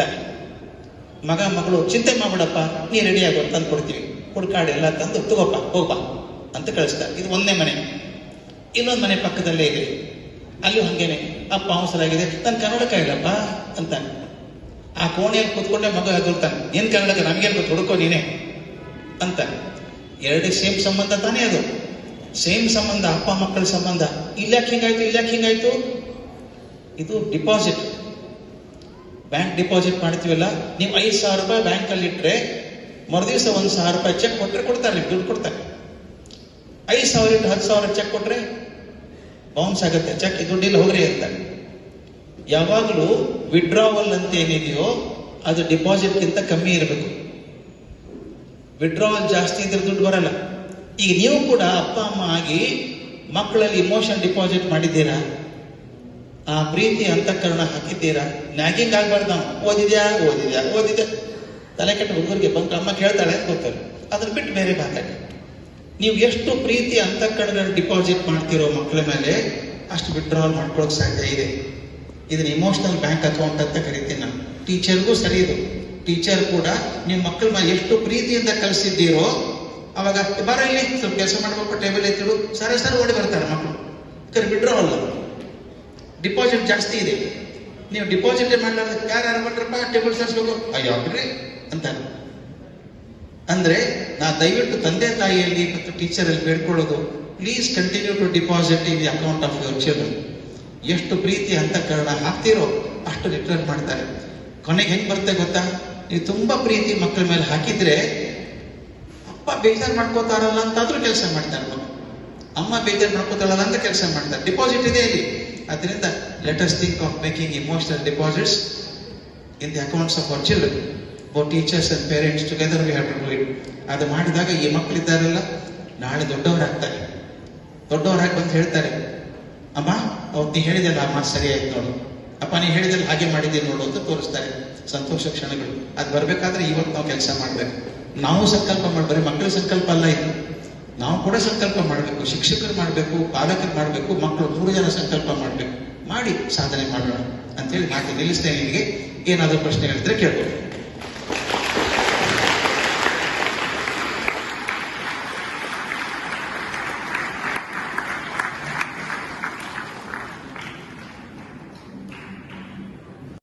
ಸರ್ ನಮಸ್ತೆ. ನಮಸ್ತೆ. ಶೀಲಾ ಅಂತ ನಾನು. ಸರ್ ನಂದೊಂದು ಪ್ರಶ್ನೆ. ಈಗ ಪೇರೆಂಟ್ಸ್ ಮತ್ತೆ ಮಕ್ಕಳು ಇಬ್ರು ಮಧ್ಯೆ ಇವಾಗ ನನ್ನ ಮಕ್ಳು ಏನಾದ್ರು ಕೇಳಿದ್ರೆ, ನಾನು ಸಡನ್ ಆಗಿ ಇವಾಗ ಏನೋ ಒಂದು ಸೈಕಲ್ ಏನೋ ಒಂದು ವಸ್ತು ಶಿಕ್ಷಣದ ಜೊತೆಗೆ ಇದ್ರದ್ದು ಹೆಂಗ್ ಕಲ್ಸೋದು ನಾವು? ಈಗ ಸಪೋರ್ಟ್ ಹೇಗೆ ಅಂದ್ರೆ, ಈಗ ನನ್ನ ಮಗ ಏನೋ ಒಂದು ಕೇಳ್ತಾನೆ, ನಾನು ಅದನ್ನೇನು ಬಿಡ್ತೀನಿ, ಕೊಡಿಸ್ಬಿಡ್ತೀನಿ ನಾನು ಅದನ್ನ. ಅಂದ್ರೆ ಅವ್ನದ್ದು ಬೇಕೋ ಬೇಡವೋ, ನೆಸೆಸಿಟಿ ಇದೆಯೋ ಇಲ್ವೋ, ಜೊತೆಗೆ ಅದ್ರದ್ದು ಇಂಪಾರ್ಟೆನ್ಸ್ ಅವ್ನಿಗೆ ಗೊತ್ತಾಗ್ಬೇಕು. ಇವಾಗ ಹೆಂಗೆ ಅಂದ್ರೆ, ಇವಾಗ ಏನೋ ಒಂದು ಕೇಳ್ತಾರೆ ಅಂತಂದ್ರೆ ಅದ್ರ ದುಡ್ಡು ಎಷ್ಟಾಗುತ್ತೆ, ಅದಕ್ಕೆ ನಾನು ಎಷ್ಟು ಕಷ್ಟಪಡ್ಬೇಕು, ಅವ್ನಿಗೆ ಎಷ್ಟು ಅದು ವ್ಯಾಲ್ಯೂಸ್ ಇರುತ್ತೆ, ಅದನ್ನ ಹೆಂಗ್ ಅರ್ಥ ಮಾಡಿಸ್ಬೇಕು? ಬಹಳ ಒಳ್ಳೆ ಪ್ರಶ್ನೆ ಇದು. ಬಹಳಷ್ಟು ಪಾಲಕರು ತಪ್ಪು ಮಾಡೋದಿಲ್ಲ. ಎಸ್ಪೆಷಲಿ ಮಕ್ಕಳು ಸಣ್ಣವರಿದ್ದಾಗಂತೂ ಕೇಳಿದ ಕೊಡಿಸ್ಬಿಡ್ತೀವಿ. ಪುಟ್ಟ ಮಗು ಇದ್ರೆ ಮನೇಲಿ ನೋಡಿ ಅಡುಗೆ ಸಾಮಾನು ಎಷ್ಟಿದೆ ಗೊತ್ತಾ? ಒಂದು ನರ್ಸರಿ ಸ್ಕೂಲ್ ಮಾಡೋಷ್ಟು ಅಡುಗೆ ಸಾಮಾನು ಇರುತ್ತೆ. ಆಮೇಲೆ ನಾವು ಮಗು ಕೇಳಿಲ್ಲ ಅದನ್ನ, ನಾವಾಗೇನ್ ಮಾಡ್ತೀವಿ ಗೊತ್ತಾ? ಊರಿಗೆ ಹೋದಾಗ ಒಂದು ಬಟ್ಟೆ ತಗೊಂಡ್ಬಾರ್ದು ಮಗುಗೆ. ಎಷ್ಟು ಬಟ್ಟೆ ಇದೆ ಅಂದ್ರೆ ಆ ಮಗು 3ನೇ ಸಲ ಹಾಕೊಳ್ಳಲ್ಲ, ದೊಡ್ಡದಾಗ್ಬಿಡುತ್ತೆ. ಇದರಿಂದ ಏನಾಗಿದೆ ಗೊತ್ತಾ? ಒಂದು ದೊಡ್ಡ ರಿಸರ್ಚ್ ಆಗಿದೆ ಮೇಡಮ್, ಹೇಳ್ಬೇಕು ನಾನು. ಯೂನಿವರ್ಸಿಟಿ ಸ್ಟ್ಯಾನ್ಫೋರ್ಡ್ ಅಂತ ಯೂನಿವರ್ಸಿಟಿ ಇದೆ ಅಮೆರಿಕಾದಲ್ಲಿ, ಅವರು ರಿಸರ್ಚ್ ಮಾಡಿದ್ದಾರೆ. ಇದು ಪ್ಯಾಂಪರಿಂಗ್ ಆಫ್ ಚಿಲ್ಡ್ರನ್ ಅಂತ ಕರೀತಾರೆ. ಮಕ್ಕಳು ಕೇಳಿಲ್ಲ ನಿಮಗೆ ಕೊಡಿಸು ಅಂತ ನಾವಾಗೆ ತಂದು ಹಾಕಿದ್ವಿ ಅಡುಗೆ ಸಾಮಾನು. ಅದು ಎಷ್ಟರ ಮಟ್ಟಿಗೆ ದಯವಿಟ್ಟು ಕೂತ್ಕೊಳ್ಳಿ, ಎಷ್ಟು ದಯವಿಟ್ಟು ಹಾಕ್ತಿತ್ತಂತಂದು ಹಾಕ್ತಿವಲ್ಲ, ಮಕ್ಕಳು ಕೇಳಿಲ್ಲ. ನೀವು ನೋಡಬೇಕು, ಒಂದು 2-3 ಸಾಮಾನು ಕಾಟ್ ಕೆಳಗೆ ಬಿದ್ದಿರ್ತಾವ, ಹಂಗೆ ಅವ್ರು ನೋಡಿರೋದೇ ಇಲ್ಲ ಅದನ್ನ. ಹಾಗೆ ಅಂದ್ರೆ ಅದು ಮಿಸ್ ಆದದ್ದು ಗೊತ್ತಿಲ್ಲ, ಕಳ್ಕೊಂಡಿದ್ವಿ ಅಂತ ಗೊತ್ತಿಲ್ಲ ಅವ್ರಿಗೆ. ಯಾವಾಗ ವಸ್ತುಗಳ ಜೊತೆಗೆ ಸಂಬಂಧ ಅಶಕ್ತ ಆಗ್ತಾ ಹೋಗುತ್ತೋ, ಗೊತ್ತಾಯ್ತಲ್ಲ, ಅದ್ರ ಬಗ್ಗೆ ಕಾಳಜಿ ಇಲ್ಲ. ನಾವು ಸಣ್ಣವರಿದ್ದಾಗ ಒಂದು ಚೆಂಡು ಕೊಡ್ಬೇಕಾದ್ರೆ ಎಷ್ಟು ಕಷ್ಟ ಆಯ್ತು. ಅದ್ಯಾಕೆ ನೀವು ಸೈಕಲ್ ಎಕ್ಸಾಂಪಲ್ ಹೇಳಿದ್ರಿ, ನಾನು ನಮ್ಮ ಅಪ್ಪಗೆ ಸೈಕಲ್ ಕೇಳಿದ್ದೆ ಕೊಡಿಸು ಅಂತ. ಮುಂದಿನ ತಿಂಗಳು ಅಂದ್ರು. 6 ತಿಂಗಳು ಹೀಗೆ ಹೋಯ್ತು. ನಾನು ಅಪ್ಪನ ಹತ್ರ ಜಗಳಾಡಂಗಿಲ್ಲ, ಅಮ್ಮನ ಹತ್ರ ಏನಮ್ಮ 6 ತಿಂಗಳಿಂದ ಅಪ್ಪ ಕೊಡಿಸ್ತೀನಿ ಕೊಡಿಸೇ ಇಲ್ಲ ನಾನು. ನಮ್ಮ ಅಪ್ಪನಿಗೆ ಹೇಳಿರ್ಬೇಕಾಕೆ, ನಮ್ಮ ಅಪ್ಪ ಬಂದ್ರು, ಬಾರ ಇಲ್ಲಿ ಒಂದು ಕೆಲಸ ಮಾಡು, ಸೈಕಲ್ ತೊಗೊಂಡು ಈ ತಿಂಗಳ ಸಂಬಳ ಎಲ್ಲ ಬಂದಿದೆಯಲ್ಲ, ನೀನು ಕೈಯಲ್ಲಿ ಕೊಡ್ತೀನಿ, ನೀನೇ ನಡೆಸ್ಬಿಡ್ತೀನಿ ಮನೆ, ಏನೇ ಕೊಡಬೇಕು, ಎಷ್ಟು ಉಳಿತದೋ ಸೈಕಲ್ ತೊಗೊಂಡ್ಬಿಡು ಅಂದ್ರು. ಉಳಿಲೇ ಇಲ್ಲ. ನಮ್ಮಪ್ಪಕ್ಕೆ ಸೈಕಲ್ ಹಾಕಿ ತಗೊಳ್ಳಿಲ್ಲ ಅಂದ್ರು. ಅಪ್ಪ ದುಡ್ಡು ಉಳಿದಿಲ್ಲ, ನೋಡೋಣ ಸ್ವಲ್ಪ ಉಳಿಸ್ತೀನಿ ಮುಂದಿನ ತಿಂಗಳು. ನನಗೆ ಬಂತಲ್ಲ ಜವಾಬ್ದಾರಿ, ಪೂರ್ತಿ ಸಂಬಳ ನನಗೆ ಕೊಟ್ಟು ನೀನು ಮಾಡ್ಕೋ, ಈ ತಿಂಗಳು ಸೈಕಲ್ ತಗೋಬೇಕಾಗಿ. ಸೈಕಲ್ ದುಡ್ಡಿಲ್ಲ. ಹಾಲು ಮೊಸರು ಎಲ್ಲ ಕೊಟ್ಟ ಮೇಲೆ, ಬಾಡಿಗೆ ಕೊಟ್ಟ ಮೇಲೆ, ಎಲೆಕ್ಟ್ರಿಕ್ ಬಿಲ್ ಕೊಟ್ಟ ಮೇಲೆ ದಿನಸಿ ಸಾಮಾನು ತರಬೇಕು ಮನೆಗೆ, ಏನು ಉಳಿಲೇ ಇಲ್ಲ. 50 ರೂಪಾಯಿ ಉಳಿದಿಲ್ಲ. ನಾನೇನು ತಗೊಳ್ಳೋದು? ಮತ್ತು ಖರ್ಚು ಸಡನ್ ಆಗಿ ಖರ್ಚು ಬರುತ್ತೆ ಏನೋ ಒಂದು, ಇರ್ಲಿ ಖರ್ಚು ಮಾಡೋದು ಬೇಡ, ನಾನೇ ಶುರು ಮಾಡಿದೆ ಖರ್ಚು ಮಾಡೋದು ಬೇಡ ಅಂತ ಅಲ್ವಾ? ಮಕ್ಕಳಿಗೆ ಗೊತ್ತಾಗಬೇಕು, ಹಣದ ಬೆಲೆ ಗೊತ್ತಾಗಬೇಕು. ನಾವು ತಂದು ಕೊಟ್ಟು ಸಣ್ಣದಿಂದ ಅಭ್ಯಾಸ ಮಾಡಿದ್ವಿಲ್ಲ, ಅದ್ರ ಬೆಲೆ ಗೊತ್ತಿಲ್ಲ ಅವರಿಗೆ. ಹೊಸ ತಂದು ಕೊಡಿ ನೀವು, ಅಯ್ಯೋ ನಮ್ಮ ಫ್ರೆಂಡ್ ಕಟ್ಟಿದ್ಕಿಂತ ಚೆನ್ನಾಗಿದೆ ಅಂತ. ಅದು ದಯವಿಟ್ಟು ನಾನು ಹೇಳೋದು, ಮಕ್ಕಳು ಅಪೇಕ್ಷೆ ಪಡೋದು ಹೊರತು ಮಕ್ಕಳಿಗೆ ಬೆಲೆ ಗೊತ್ತಾಗಬೇಕು. ದುಡ್ಡು ಗಳಿಸೋದು ಮುಖ್ಯ ಅಲ್ಲ, ದುಡ್ಡಿನ ಬೆಲೆ ಗೊತ್ತಾಗಬೇಕು. ಯಾರಿಗೆ ದುಡ್ಡಿನ ಬೆಲೆ ಗೊತ್ತಾಗಲ್ಲ ಅವ್ರು ಗ್ಯಾರಂಟಿ ಕಳ್ಕೊತಾರೆ, ದುಡ್ಡನ್ನ ಗ್ಯಾರಂಟಿ ಕಳ್ಕೊತಾರೆ. ಅದಕ್ಕೆ ದಯವಿಟ್ಟು ಮಗು ಹೇಳಿ, ಮಕ್ಕಳು ಕೂಡ ನೀವು ಅರ್ಥ ಮಾಡ್ಕೋಬೇಕು, ತಂದೆ ತಾಯಿ ಪರಿಸ್ಥಿತಿ ಹಾಗಿದೆ ಅಂತ ಅರ್ಥ ಮಾಡ್ಕೋಬೇಕು. ನಾವೆಲ್ಲರೂ ಟಾಟಾ ಅಂಬಾನಿ ಅಲ್ಲ, ಬೇಕಾದ್ರೆ ಕೂಡ ಎಕ್ಸ್ಟ್ರಾ ಇರೋದಕ್ಕೆ ಮಧ್ಯಮ ವರ್ಗದವರು ನಾವೆಲ್ಲ.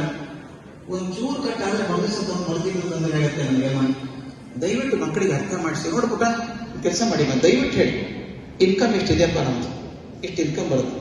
ಈ ದೊಡ್ಡ ಮಕ್ಕಳು 9th ಸ್ಟ್ಯಾಂಡರ್ಡ್ ಮಕ್ಕಳಂದ್ರೆ ಜವಾಬ್ದಾರಿ ಬರುವಂಥ ವಯಸ್ಸು. ನನ್ನ ಸಂಬಳ ಎಷ್ಟಿದೆಯಪ್ಪ, ಇದು ಕೂತ್ಕೊಂಡು ಬರೀದೆ ಒಂದ್ಸಲ. ನಾನು ಎಲೆಕ್ಟ್ರಿಕ್ ಬಿಲ್ ಎಷ್ಟಿದೆ, ಮನೆ ಬಾಡಿಗೆ ಎಷ್ಟಿದೆ, ವಾಟರ್ ಬಿಲ್ ಎಷ್ಟಿದೆ, ನಿನ್ನ ಫೀಸ್ ಎಷ್ಟಿದೆ, ನಿನ್ನ ಬಟ್ಟೆಗೆ ಎಷ್ಟು ಬೇಕಾಗತ್ತೆ, ಎಷ್ಟು ಉಳಿತು ನೋಡ್ಬಿಟ್ಟ, ಆಗತ್ತಾ ನೋಡು, ಬೇಕಾದ ಅವಶ್ಯಕತೆ ಇದೆಯಾ, ಮತ್ತೆ ಈ ವಯಸ್ಸಲ್ಲಿ ಗಟ್ಟಿ ಇದೆಯಪ್ಪ, ನೀವು ನಡ್ಕೊಂಡು ಹೋಗು, ತೊಂದರೆ ಇಲ್ಲ, ದೊಡ್ಡ ಕಳಿಸೋಣ ಮುಂದೆ. ನಮ್ಮ ಸಂಬಳ ಜಾಸ್ತಿ ಆದಾಗ ಇನ್ಕಮ್ ಜಾಸ್ತಿ ಖಂಡಿತ ಕೊಡ್ಸೋಣ. ನೀ ನನ್ನ ಮಗ ಅಲ್ವಾ, ನೀನು ಎಲ್ಲ ಮಾಡುತ್ತಾ ಇದ್ದೀವಿ ನಾವು, ಆದರೆ ಜೀವ ಒತ್ತೆ ಇಟ್ಟು ಮಾಡಬೇಕು, ಸಂತೋಷವಾಗಿ ಮಾಡಬೇಕು ಅಂತ ಹೇಳಿ ನಾನು ದಯವಿಟ್ಟು ಹೇಳಿ, ಮಗು ಕೂಡಿಸ್ಕೊಂಡು ಹೇಳಿ, ಎಕ್ಸ್ಪೆನ್ಸಸ್ ತೋರಿಸಿ ಅವರಿಗೆ ಹಿಂಗಿದೆ ಅದು ಕನ್ನಡಿನ ತಗೋದು, ಅದ್ರ ಮುಂದೆ ಏನು ಮುಚ್ಚಿಡೋದಿದೆ, ಪೂರ್ತಿ ಖರ್ಚು ತೋರಿಸಿ, ಉಳಿಲಿಲ್ಲ ಪುಟ ಉಳಿದಾಗ ಕೊಡಿಸ್ಕೊಡ್ತೀನಿ ನನಗೆ. ಅವನೇ ಬಿಡ್ತಾನ, ಬೇಡಮ್ಮ ಇದ್ದೀನಿ ಬೇಡ ಒಂದು ಪ್ರಯಾರಿಟೀಸ್, ಈ ಮಾಡು ಇಷ್ಟು ಉಳಿದಿದ್ದು ದುಡ್ಡಿಲ್ಲ, ಇದ್ರಲ್ಲಿ ಏನು ಮಾಡ್ಬೇಕಪ್ಪ, ಮೊದಲೇ ಖರ್ಚಿದು, ಎರಡನೇ ಖರ್ಚಿದು, let us share with in the income expenditure ಮಾಡ್ತಾರೆ. Thank you sir.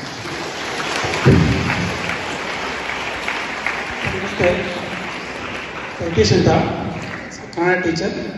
ಸೊ ಇವತ್ತಿನ ಹೊಸ ಸನ್ನಿವೇಶದಲ್ಲಿ ಮಕ್ಕಳಿಗೆ ಕನ್ನಡ ಭಾಷೆ ಕಬ್ಬಿಣ ಕಡಲೆ ಆಗ್ತಾ ಇದೆ. ಸೊ ಅದಕ್ಕೆ ಶಿಕ್ಷಕರ ಕಾರಣನೋ ಅಥವಾ ಪೇರೆಂಟ್ಸ್ ಕಾರಣನೋ ಅಥವಾ ಸೊಸೈಟಿ ಕಾರಣ ಗೊತ್ತಾಗ್ತಾ ಇಲ್ಲ. ಸೊ 9th to 10th ಮಕ್ಕಳು ಬಂದರೂ ಕೂಡ ಸೊ ಬರವಣಿಗೆ ಹಲವಾರು ದೋಷ ಕಾಣ್ತಾ ಇದ್ವಿ. ಸೊ ಟೆಕ್ಸ್ಟ್ ಬುಕ್ ಅನ್ನು ನೋಡ್ಕೊಂಡು ಕೂಡ ಕಾಪಿ ಮಾಡೋ ತಪ್ಪು ಅಂತ ಬರೀತಾ ಇದ್ದಾರೆ. ಸೊ 10th ಅನ್ನು ಮುಗಿಸಿ ನಮ್ಮ ಸ್ಟೂಡೆಂಟ್ಸ್ ಕೇಳಿದಾಗ ಲ್ಯಾಂಗ್ವೇಜ್ ಆಪ್ಷನ್ ಯಾವ್ದು ತಗೊಂಡಿದೆ ಅಂದ್ರೆ ಸರ್ ಕನ್ನಡ ತಗೊಂಡಿಲ್ಲ ಸರ್, ನಾನು ತುಂಬಾ ಕಷ್ಟ ಆಗುತ್ತೆ ಅನ್ನೋ ಮಾತು ಬರ್ತಾ ಇದೆ. ಸೊ ಅದಕ್ಕೆ ಏನ್ ಮಾಡ್ಬೋದು, ಆಸ್ ಎ ಟೀಚರ್ ಆಗಿ, ಪೇರೆಂಟ್ ಆಗಿ ಏನ್ ಮಾಡ್ಬೋದು ಸರ್? ನೀವು ಒಂದು ಒಳ್ಳೆ ಪ್ರಶ್ನೆ ಕೇಳಿದ್ರಿ. ಈ ಕನ್ನಡ ಕಬ್ಬಿಣದ ಕಡಲೆ ಆಗಿದೆ, ಇದಕ್ಕೆ ಯಾರು ಕಾರಣ ಅಂತ ನಾನು ಖಂಡಿತವಾಗಿ ಹೇಳ್ತೀನಿ, ನಾವು ಟೀಚರ್ಸೇ ಕಾರಣ. ಅದ ನಮಗೆ ಹಳೆಗನ್ನಡ ಕಷ್ಟ ಆಗಿದೆ. ನೀರೊಳಿದ್ದು ಬೆಮರ್ತನ ಉರಗ ಪತಾಕಂ ಅಂತ ನಮಗೆ ಗೊತ್ತಿಲ್ಲ ಅದೇನು ಅಂತ. ಮಕ್ಕಳಿಗೆ ಹೆಂಗೆ ಹೇಳೋದು, ಬಿಡಿಸಿ ಹೇಳಬೇಕಾದ್ರೆ ನೀರೊಳು ಇದ್ದು ಬೆಮರ್ತನು ಉರಗ ಪತಾಕ, ನೀರೊಳಿದ್ದು ಅದು ಬಿಡಿಸಿ ಹೇಳ್ಬೇಕಲ್ಲ ನಾನು. ಈಗ ಶ್ರೀವನಿತೆ ಅರಸನೆ ವಿಮಲ ರಾಜೀವ ಪೀಠನ ಪಿತನೆ ಜಗಕತಿ ಪಾವನನೆ ಅಂತ ನಾನು ಹೇಳ್ಬೇಕಾದ್ರೆ ನನಗೆ ಅರ್ಥ ಗೊತ್ತಿರ್ಬೇಕಲ್ಲ, ನನಗೆ ಗೊತ್ತಾಗುವಂಗೆ ಹೇಳಿಸ್ಬೇಕು ಮಕ್ಕಳಿಗೆ. ಕನ್ನಡ ಎಷ್ಟು ಚಂದದ ಭಾಷೆ. ನನಗೆ ಭಾಳ ದುಃಖ ಆಗೋದಂದ್ರೆ ಕನ್ನಡ ಕಷ್ಟ ಅನ್ನೋ ಕಾಲಿಗೆ ಬಂದ್ಬಿಟ್ವಲ್ಲಪ್ಪ ನಾವು ಅಂತ. ಕಷ್ಟ ಕನ್ನಡ ಬಿಡಿ ಬರಿತೀವಿ ಅಂತಿದ್ರು, ಈಗ ರಿವರ್ಸ್ ಆಗಿದೆ. ಈಗ ಸೈನ್ಸ್ ಮಾಡ್ತೀವಿ, ಮ್ಯಾಥ್ಸ್ ಮಾಡ್ತೀವಿ, ಕನ್ನಡ ಬರಲ್ಲ ಅಂತ. ಯಾಕೆ ಗೊತ್ತಾ, ಒಂದೇ ನಾವು ಸೋತದ್ದು ಎಲ್ಲಿ ಅಂದರೆ ಸಣ್ಣ ಮಕ್ಕಳಿದ್ದಾಗ ಕನ್ನಡದ ಪ್ರೀತಿಯನ್ನು ಹಾಕಲಿಲ್ಲ, ಹೊಟ್ಟೆಯೊಳಗೆ ಹಾಕಲಿಲ್ಲ. ಕನ್ನಡದ ಭಾಷೆ ಬಗ್ಗೆ ಪ್ರೀತಿ ಹಾಕಲಿಲ್ಲ ನಾವು. ಬರೀ ಭಾಷೆಯನ್ನು ಪರೀಕ್ಷೆಗೋಸ್ಕರ ಕಲಿಸ್ಬಿಟ್ವಿ ನಾವು. ಛಂದಸ್ಸು, ವ್ಯಾಕರಣ ಅರ್ಥವೇ ಆಗಲಿಲ್ಲ ಮಕ್ಕಳಿಗೆ. ಅದನ್ನು ಬಿಡಿಸಿ ಹೇಳೋ ಶಕ್ತಿ ನಮಗೆ ಇರಲಿಲ್ಲ. ಆದ್ದರಿಂದ ನಾವು ಸೋತದಕ್ಕೆ ಮಕ್ಕಳನ್ನು ಬ್ಲೇಮ್ ಮಾಡಬಾರ್ದು. ನಾನು ವಿಜ್ಞಾನದ ವಿದ್ಯಾರ್ಥಿ, ನನ್ನ ಮೇಷ್ಟ್ರು ಕಲಿಸೋದು ಎಷ್ಟು ಚಂದ ಕಲಿಸಿದ್ರು ಅಂತಂದರೆ ಇವತ್ತಿಗೆ ಕೂಡ ರೋಮಾಂಚನ ಆಗುತ್ತೆ ನೆನೆಸ್ಕೊಂಡ್ರೆ. ಕನ್ನಡ ಕಲಿಸಿದ್ರು, ನಾನು ಕನ್ನಡ ಬರೆಯೋಕ್ಕೆ ಶುರು ಮಾಡಿದ್ದು ಅವರಿಂದ ಕೃಪೆ ಇದೆ ಎಲ್ಲ. ಅದರಿಂದ ದಯವಿಟ್ಟು ಒಂದು ಪ್ರಯತ್ನ ಮಾಡೋಣ. ಈಗ ಸ್ವಲ್ಪ ಬಲ್ತಿದ್ದಾರೆ ಹುಡುಗರು, 9th ಸ್ಟ್ಯಾಂಡರ್ಡ್ ಚೇಂಜ್ ಮಾಡೋಕೆ ಆಗೋಲ್ಲ. ಈಗ ಸಣ್ಣ ವಯಸ್ಸಿಗೆ ಕನ್ನಡದ ಬಗ್ಗೆ ಪ್ರೀತಿ ಹಾಕಿ ಒಳ್ಳೆ ಮಾತು ಕಲಿಸ್ಬೇಕು, ಸುಲಭವಾಗಿ ಕಲಿಸೋಣ. ನಾನು ಹೇಳಿ ಒಮ್ಮೆ ನೀವು ಪಂಪಾರನ್ನ ಹೋಗೋದು ಬೇಕಾಗಿಲ್ಲ. KS ನರಸಿಂಹಸ್ವಾಮಿ ಶುರು ಮಾಡಿ, ಗೋಪಾಲಕೃಷ್ಣ ಅಡಿಗರಿಂದ ಶುರು ಮಾಡಿ, ಎಷ್ಟು ಸುಲಭ ಅಲ್ಲ ಭಾಷೆ ಅದು. ತುಂಬ ಸುಲಭದ ಭಾಷೆ ಬರೋದಂಥವರೆಲ್ಲ ಅದನ್ನು ತೊಗೊಂಡು ಹೋಗೋಣ, ಅಲ್ಲಿಂದ ಮೆಟ್ಲಾಗಿ ಹೋಗೋಣ. ಒಂದೇ ಸಲ ಛಂದಸ್ ತೊಗೊಂಡಾಗ ಮಕ್ಕಳಿಗೆ ಅಯ್ಯೋ ಆಗಲ್ಲ ಬಿಡಪ್ಪ ಇದು ಅಂತಾರೆ. ಸಣ್ಣ ತೊಗೊಂಡು ಹೋಗೋಣ, ಕಲ್ಸಕ್ಕೆ ಹೋಗೋಣ. ಈಗ ಕೂಡ 11th ಕೂಡ ಮಕ್ಕಳಿಗೆ ನಾನು ಹೇಳಿದ್ರು, PUC 1 ಮಕ್ಕಳಿಗೆ ಕೂಡ ಸುಲಭದ ಕನ್ನಡ ಕಲಿಸೋಣ. ದೋಣಿ ಸಾಗಲಿ ಮುಂದೆ ಹೋಗಲಿ, ಏನು ಕಷ್ಟಪ್ಪ, ಯಾರಿಗೆ ಕಷ್ಟ ಅದು, ಏನು ಕಷ್ಟ ಇದೆ. ಹಾಡಿದ್ದಲ್ಲ, ನೀ ಬರುವ ದಾರಿಯಲ್ಲಿ ಹಗಲು ತಂಪಾಗಿ, ಕಲಿಸೋ ಸುಲಭ ಅಲ್ಲ. ಅದು ಹಾಗೆ ಮಾಡೋಣ. ಮೊದಲು ಆಸಕ್ತಿ ಹುಡ್ಸೋಣ, ಆಸಕ್ತಿಯಿಂದ ಮೆಟ್ಲಾಗಿ ಮೇಲಕ್ಕೆ ಹೋಗ್ತಾರೆ ಮಕ್ಕಳು. Thank you sir. ಸರ್ ನಮಸ್ತೆ. ನಮಸ್ತೆ. ನನ್ನ ಮಗ ಇವಾಗ SLC ಸರ್. ಅವನು ಕೇಳಿದ್ರೆ ನಾವು SLC ಇವಾಗ ಸ್ವಲ್ಪ ಸ್ಟ್ರಿಕ್ಟಾಗಿ ಓದಪ್ಪ ಅಂತ ಹೇಳಿದ್ರೆ ನಾನು ಬರೀ TV ನೋಡ್ತಾ ಇರ್ತಾನೆ, ಮೊಬೈಲಲ್ಲಿ ನೋಡ್ತಾ ಇರ್ತಾನೆ. ಅದಕ್ಕೆ ಹೇಳಿದ್ರೆ ನನಗೇನು, ನನಗೆ ಮೈಂಡ್ ಫ್ರೆಶ್ ಆಗೋದು ಬೇಡವಾ ಅಮ್ಮ, ಯಾವಾಗಲೂ ಬರೀ ಓದು ಓದು ಓದು ಅಂತ ಹೇಳಿದ್ರೆ ನನ್ನ ಮೈಂಡ್ ಫ್ರೆಶ್ ಆಗೋದು ಬೇಡವಾ ಅಂತಾನೆ. ಅದಕ್ಕೆ ಇದಕ್ಕೆ ಬಹಳ ಸುಲಭ ಇದೆ. ಮೈಂಡ್ ಫ್ರೆಶ್ ಆಗೋದಕ್ಕೆ ಮೊಬೈಲ್ ಒಂದೇ ಅಲ್ಲ, ಹೊರಗಡೆ ವಾತಾವರಣ ಚೆನ್ನಾಗಿದೆ, ತಿರುಗಾಡ್ಕೊಂಬ, ಹಸಿರಿದೆ, ಗಾಳಿ ಇದೆ, ಅಲ್ಲಿ ಫ್ರೆಶ್ ಆಗುತ್ತೆ.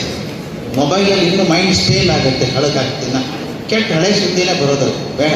ಹೊರಗಡೆ ಹೋಗು, ಗಿಡ ಮರ ನೋಡು, ಸ್ವಲ್ಪ ಗಾಳಿ ಓಡಾಡ್ಕೊಂಬ, ಮನಸ್ಸು ಫ್ರೆಶ್ ಆಗುತ್ತೆ ಅಂತ ಹೇಳಿ ನಾನು ಹೇಳಿದೆ ಅಂತ ಹೇಳಿ ಇದೇ ಇದಾನವನು ಮುಟ್ಟುತ್ತೆ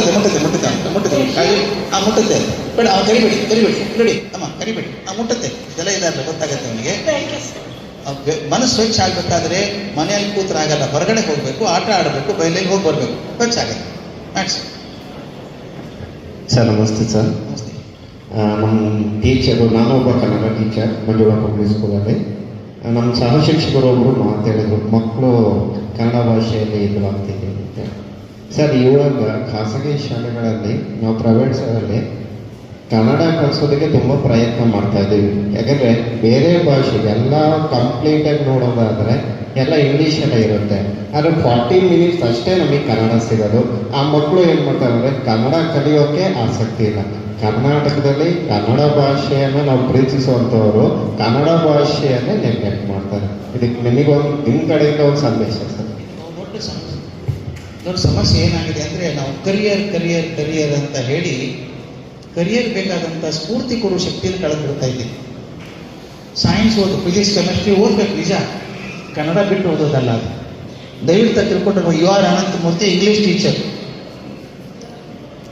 ತಮಿಳು ಮಾತಾಡೋರು, ಪುಟ್ಟಪ್ಪನವರು ತೆಲುಗು ಮಾತಾಡಿರೋರು, ನಮ್ಮ ಗುಂಡಪ್ಪನವರು ತೆಲುಗು ಮಾತಾಡೋರು ಅಲ್ವಾ? ಅವರೆಲ್ಲ ಕಲಿತ ಆಸೆ ಹುಟ್ಟಲಿಲ್ವಾ? ಡಾಕ್ಟರ್ ರಾಜಾ ರಾಮಣ್ಣ ಬಹುದೊಡ್ಡ ವಿಜ್ಞಾನಿ, ಸಂಸ್ಕೃತದಲ್ಲಿ ಚೆನ್ನಾಗಿ ಮಾತಾಡ್ತಾ ಇದ್ರು, ಕನ್ನಡದಲ್ಲಿ ತುಂಬ ಚೆನ್ನಾಗಿ ಬರೆಯೋರು. ನೀವು ನೋಡಲಿ ಎಸ್ ಕಿರಣ್ ಕುಮಾರ್ ಅಂತಿದ್ದಾರೆ, ಈಗ ISRO ಚೇರ್ಮನ್ ಆಗಿದ್ದವರು, ಎಷ್ಟು ಚಂದ ಕನ್ನಡದಲ್ಲಿ ಬರೀತಾರೆ ಗೊತ್ತಾ?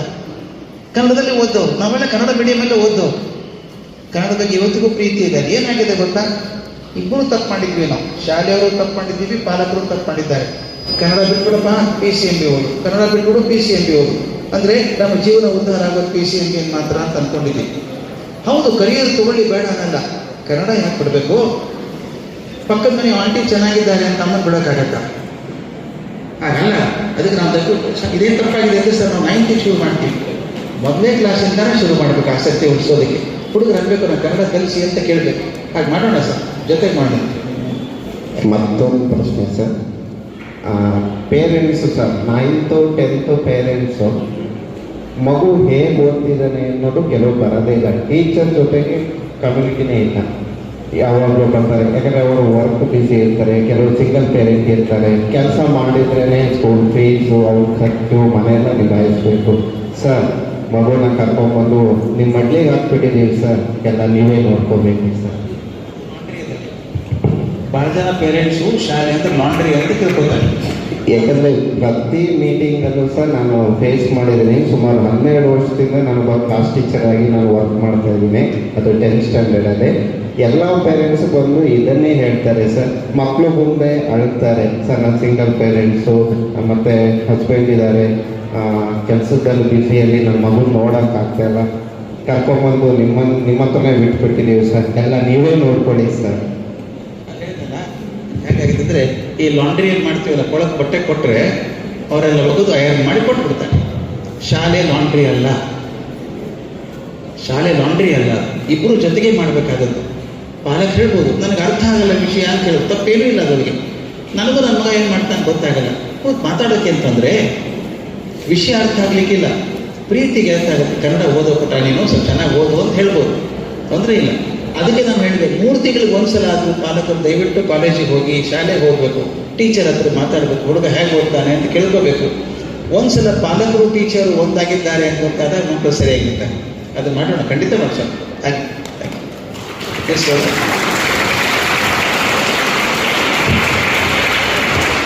ದಯವಿಟ್ಟು ಪಾಲಕರಲ್ಲಿ ಒಂದು ವಿನಂತಿ, ಕಾರ್ಯಕ್ರಮ ಇನ್ನು ಕೆಲವೇ ಹೊತ್ತಲ್ಲಿ ನಾವು ಹೀರೋಗಳು, ಅದು ಬಿಟ್ಟರೆ ಬೇರೆ ಯಾವುದೇ ರೀತಿಯಲ್ಲಿರುವಂಥ ಹೀರೋಗಳಿಲ್ಲ.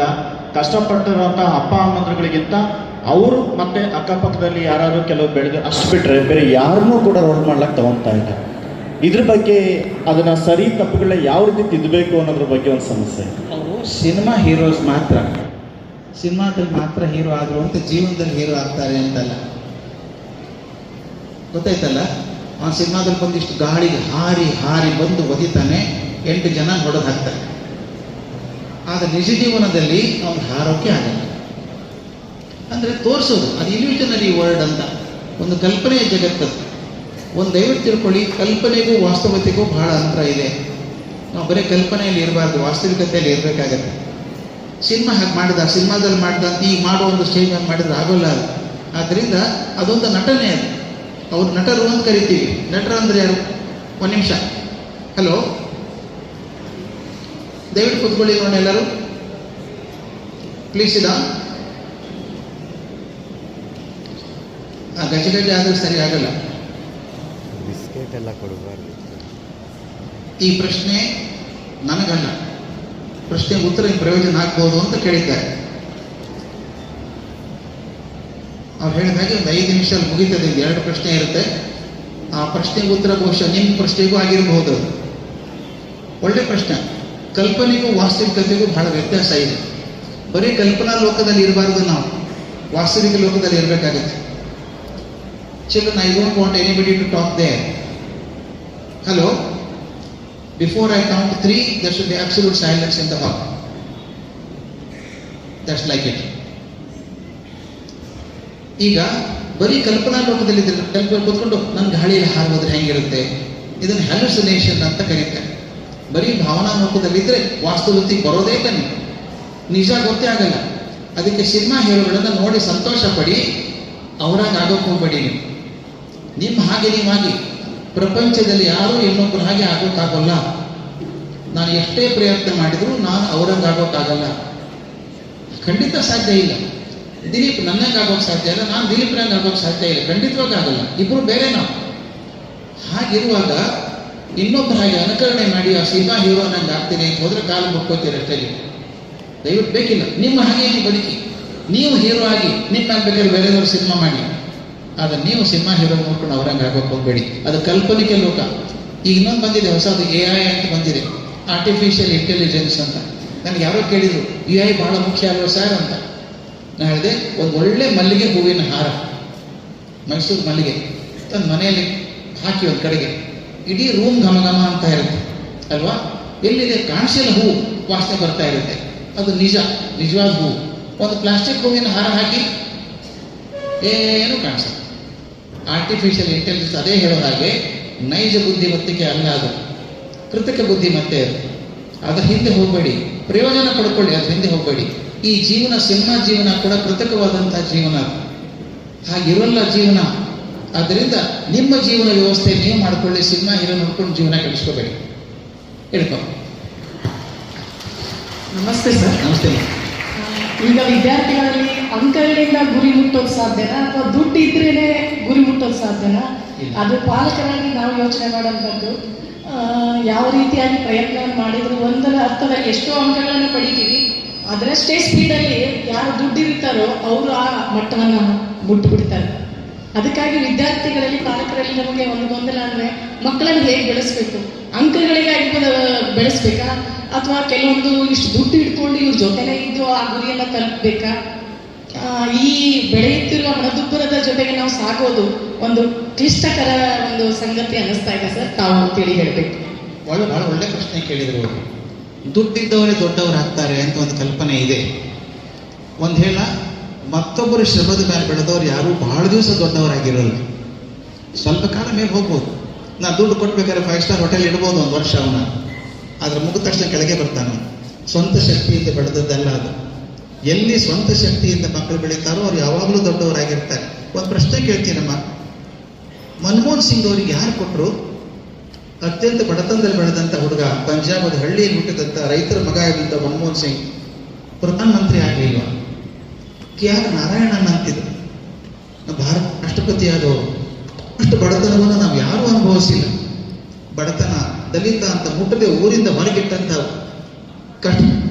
ಕಷ್ಟದಲ್ಲಿ ಬೆಳೆದಂಥ KR ನಾರಾಯಣನ್ ರಾಷ್ಟ್ರಪತಿ ಆಗಲಿಲ್ವಾ? ದುಡ್ಡೇ ಇಲ್ಲ ಅವ್ರ ಕಡೆಗೆ. ಅಲಹಾಬಾದ್ ಪ್ಲಾಟ್ಫಾರ್ಮ್ ಅಲ್ಲಿ ಚಹಾ ಮಾರ್ತಿರುವಂಥ ಹುಡುಗ ಭಾರತದ ಪ್ರಧಾನಮಂತ್ರಿ ಆಗೋದ್ರ ದುಡ್ಡಿತ್ತ ಅವ್ರ ಕಡೆಗೆ? ಇಲ್ಲಲ್ಲ. 2 ಇರಬೇಕಾದದ್ದು. ಇವತ್ತು ಪ್ರೂವ್ ಮಾಡ್ತಿದ್ದೀವಿ ಅದನ್ನು ನಾವು. ಒಂದು ಸಂಕಲ್ಪ, ನಾನು ಹಿಂಗಾಗ್ತೀನಿ ಪಟ ಹಿಡಿಬೇಕು, ಆದ್ರಿಂದ ಪ್ರಯತ್ನ. ಇದು ದುಡ್ಡಿನ ವಿಷಯ ಬರೋದೇ ಇಲ್ಲ. ಯಾರು ಪ್ರಯತ್ನ ಮಾಡ್ತಾರೋ, ಯಾರು ಸಂಕಲ್ಪ ಮಾಡಿದ್ದಾರೋ ಅವ್ರು ಮಾತ್ರ ದೊಡ್ಡವರಾಗ್ತಾರೆ. ಇವತ್ತಿಗೂ ಕೂಡ ನಾನು ಸಿದ್ದರಾಮಯ್ಯನವ್ರ ಬಗ್ಗೆನೇ ಹೇಳ್ತೀನಿ, ಎಷ್ಟು ದೊಡ್ಡ ಕೆಲಸ ಮಾಡಿದಾರಲ್ವ. ಅವ್ರು ಬಹಳ ಶ್ರೀಮಂತಿಕೆಯಿಂದ ಬಂದವರ? ಇಲ್ಲ, ಶ್ರೀಮಂತಿಕೆ ಇಲ್ಲ. ಹಠ ಮಾಡಬೇಕು ಅಂತ, ಸಾಧನೆ ಮಾಡಬೇಕು ಅಂತ. ಯಾರ್ಯಾರು ದೊಡ್ಡವರಾಗಿ ಬಹಳ ವರ್ಷ ನಿಂತಿದ್ದಾರೋ, ತಾತ್ಕಾಲಿಕವಾಗಿ ಬರೋರಲ್ಲ, 10 ವರ್ಷ ದೊಡ್ಡವರಾಗಿ ಪ್ರಪಂಚದ ಯಾರು ನಿಂತಿದ್ದಾರೋ ಅವ್ರು ನಿಂತಿದ್ದು 2ರ ಮೇಲೇನೆ ಸಾಧಿಸಬೇಕು ಅಂತ ಹಠ, ಅದರಿಂದ ಪ್ರಯತ್ನ. ದುಡ್ಡು ಬರಲ್ಲ ಮಾತ್ರೊಳಗೆ. ದುಡ್ಡು ನೀವು ಗಳಿಸಿದ್ದು, ಅವನು ಗಳಿಸಿದ್ದಲ್ಲ. ಎಲ್ಲಿವರೆಗೂ ನಾನು ದುಡ್ಡು ಗಳಿಸಲ್ವೋ ಅಲ್ಲಿವರೆಗೂ ದುಡ್ಡಿನ ಬೆಲೆ ಅರ್ಥ ಆಗಿರಲ್ಲ ನನಗೆ. ನಾನು ದುಡ್ಡು ಮುಗಿದ ತಕ್ಷಣ ಮತ್ತೆ ಕೆಳಗೆ ಬರುತ್ತೆ. ಮತ್ತೊಬ್ಬರು ಬ್ಯಾಂಕ್ ಬ್ಯಾಲೆನ್ಸ್ ಬದುಕೋರು ಮುಗಿದ ತಕ್ಷಣ ಕೆಳಗೆ ಬರ್ತಾರೆ. ದಯವಿಟ್ಟು ಬೇಡ. ಮಗು ಹೇಳಿ, ನೀ ದೊಡ್ಡವನಾಗಿ 4 ಕಾಲ ಮುಂದೆ ಇರಬೇಕಾದ್ರೆ ನಿನ್ನ ಪ್ರಯತ್ನದಿಂದ ಮಾತ್ರ ಸಾಧ್ಯ. ಇನ್ನು ಯಾರ ಪ್ರಯತ್ನ? ಉದ್ಧರೇನ ಆತ್ಮನಾತ್ಮಾನ ಅಂತ ಒಂದು ಮಾತಿದೆ. ನಾನು ಉದ್ಧಾರ ನಾನೇ ಮಾಡ್ಕೋಬೇಕು, ಯಾರು ಮಾಡೋಕ್ಕೆ ಸಾಧ್ಯ ಇಲ್ಲ. ಆದ್ದರಿಂದ ದಯವಿಟ್ಟು ಮಕ್ಕಳಿಗೆ ಹೇಳಿ, ನನ್ನ ಕಡೆ ದುಡ್ಡಿದ್ರೂ ಕೂಡ ದೊಡ್ಡವರಾಗಲ್ಲ. ಎಷ್ಟೋ ಮಂದಿ ನೋಡಿಲ್ವಾ ನೀವು? ಪೇಪರಲ್ಲಿ ನೋಡಲ್ವಾ? ದೊಡ್ಡ ದೊಡ್ಡ ಜನ ದುಡ್ಡು ಕಟ್ಟಿ ದೊಡ್ಡವ್ರು ಮಾಡಿ ಮಕ್ಕಳು ದೊಡ್ಡವ್ರು ಮಾಡಿದ್ದಾರೆ. ರಸ್ತೆಯಲ್ಲಿ ಹೊಡೆದಾಡ್ಕೊಂಡು ಡ್ರಗ್ಗಲ್ಲಿ ಇದ್ದವ್ರನ್ನ ಕಂಡಿಲ್ವಾ ನೀವು? ಯಾಕಂದ್ರೆ ದುಡ್ಡಿನ ಬೆಲೆ ಇಲ್ಲ, ಅವನಿಗೆ ಯಾರೋ ಗಳಿಸಿದ್ದು, ಅಪ್ಪ ಗಳಿಸಿದ್ದು ಅಲ್ವಾ? ದಯವಿಟ್ಟು ಈ ಮಾತನ್ನು ನೆನಪಿಡ್ಬೇಕಾದ ಪೇರೆಂಟ್ಸು. ದುಡ್ಡಿಟ್ಟು ದೊಡ್ಡವ್ರು ಡಾಕ್ಟರ್ ಮಾಡ್ತೀನಿ ಅವನ್ನ, ದುಡ್ಡಿಂದ ಕೊಟ್ಟದ್ದು, ಪ್ರಕೃತಿಯಿಂದ ಅಲ್ಲ. ಅವನು ಹೆಂಡತಿನ ಕೊಲ್ಲೋದಕ್ಕೆ ಇಂಜೆಕ್ಷನ್ ಮಾಡಿಕೊಳ್ತಾನೆ, MBBS ಬೇಕಾದ ಮಾಡೋದಕ್ಕೆ. ಇನ್ನೊಬ್ಬ ಹುಡುಗ IIT ಬಂದವನು, ಅವನು ದುಡ್ಡು ಕೊಟ್ಟು ದೊಡ್ಡ ಶ್ರೀಮಂತ ಆದವನು. ಮದುವೆ ಆದ್ಮೇಲೆ ಹಿಮಾಚಲ ಪ್ರದೇಶದಲ್ಲಿ ಹೆಂಡತಿನ ಕೊಂದು ರೆಫ್ರಿಜರೇಟರ್ ಇಟ್ಟಿದ್ದಾನೆ, ಪೀಸ್ ಮಾಡಿ ಮಾಡಿ ದಿನ ಒಂದಿಕ್ಕೆ ಹಾಕಿ ಬರ್ತಾನೆ.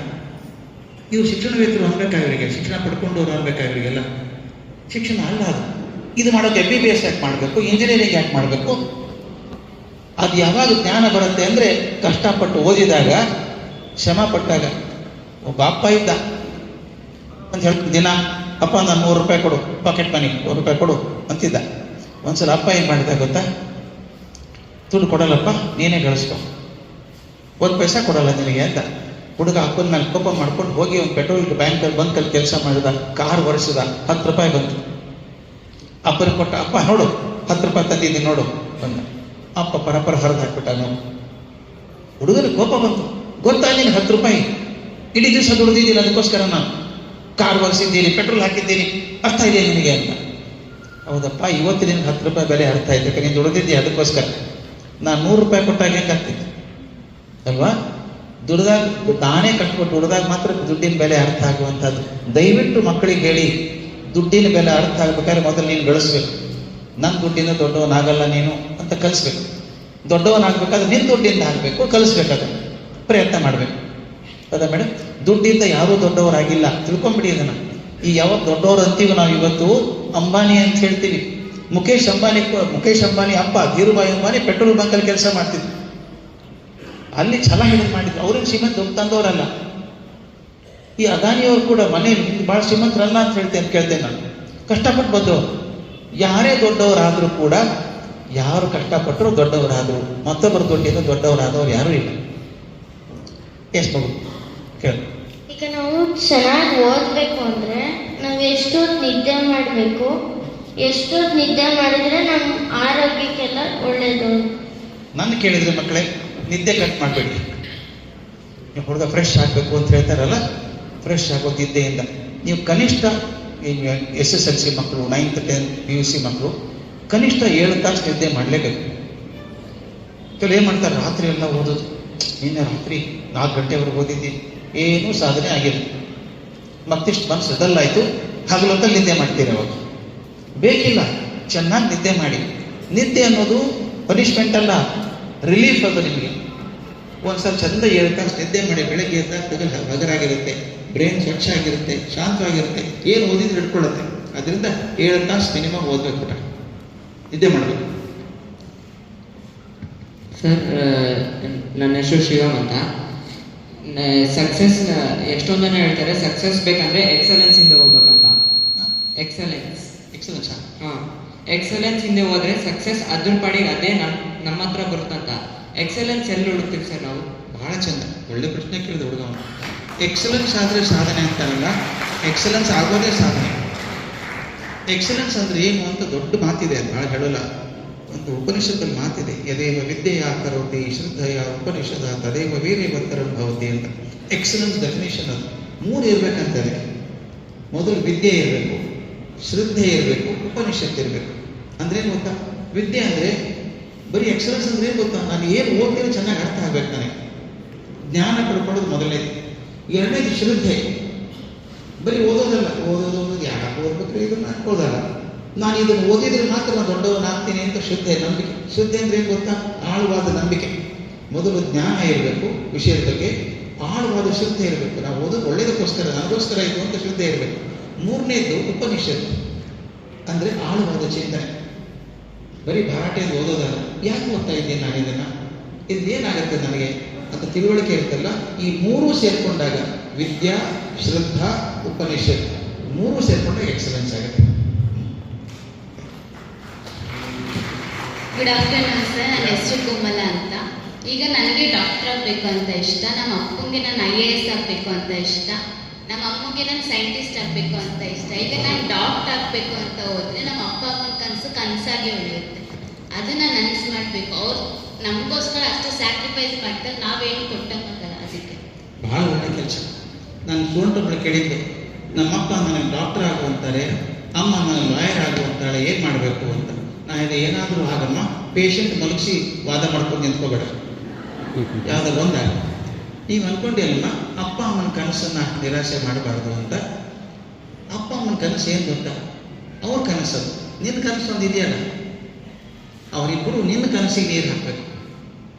ನೀನು ಅವ್ರ ಕನಸಲ್ಲ, ಕನಸ ಕಾಳು ಮುಗೀತವ್ರು, ನಿಮ್ಮನ್ನು ಬೆಳೆಸ್ಬೇಕಾಗಿದೆ. ಈಗ ನಿನ್ನ ಮನಸ್ಸಲ್ಲಿ ಏನಿದೆ ಅಂತ ತಿಳ್ಕೋಬೇಕು.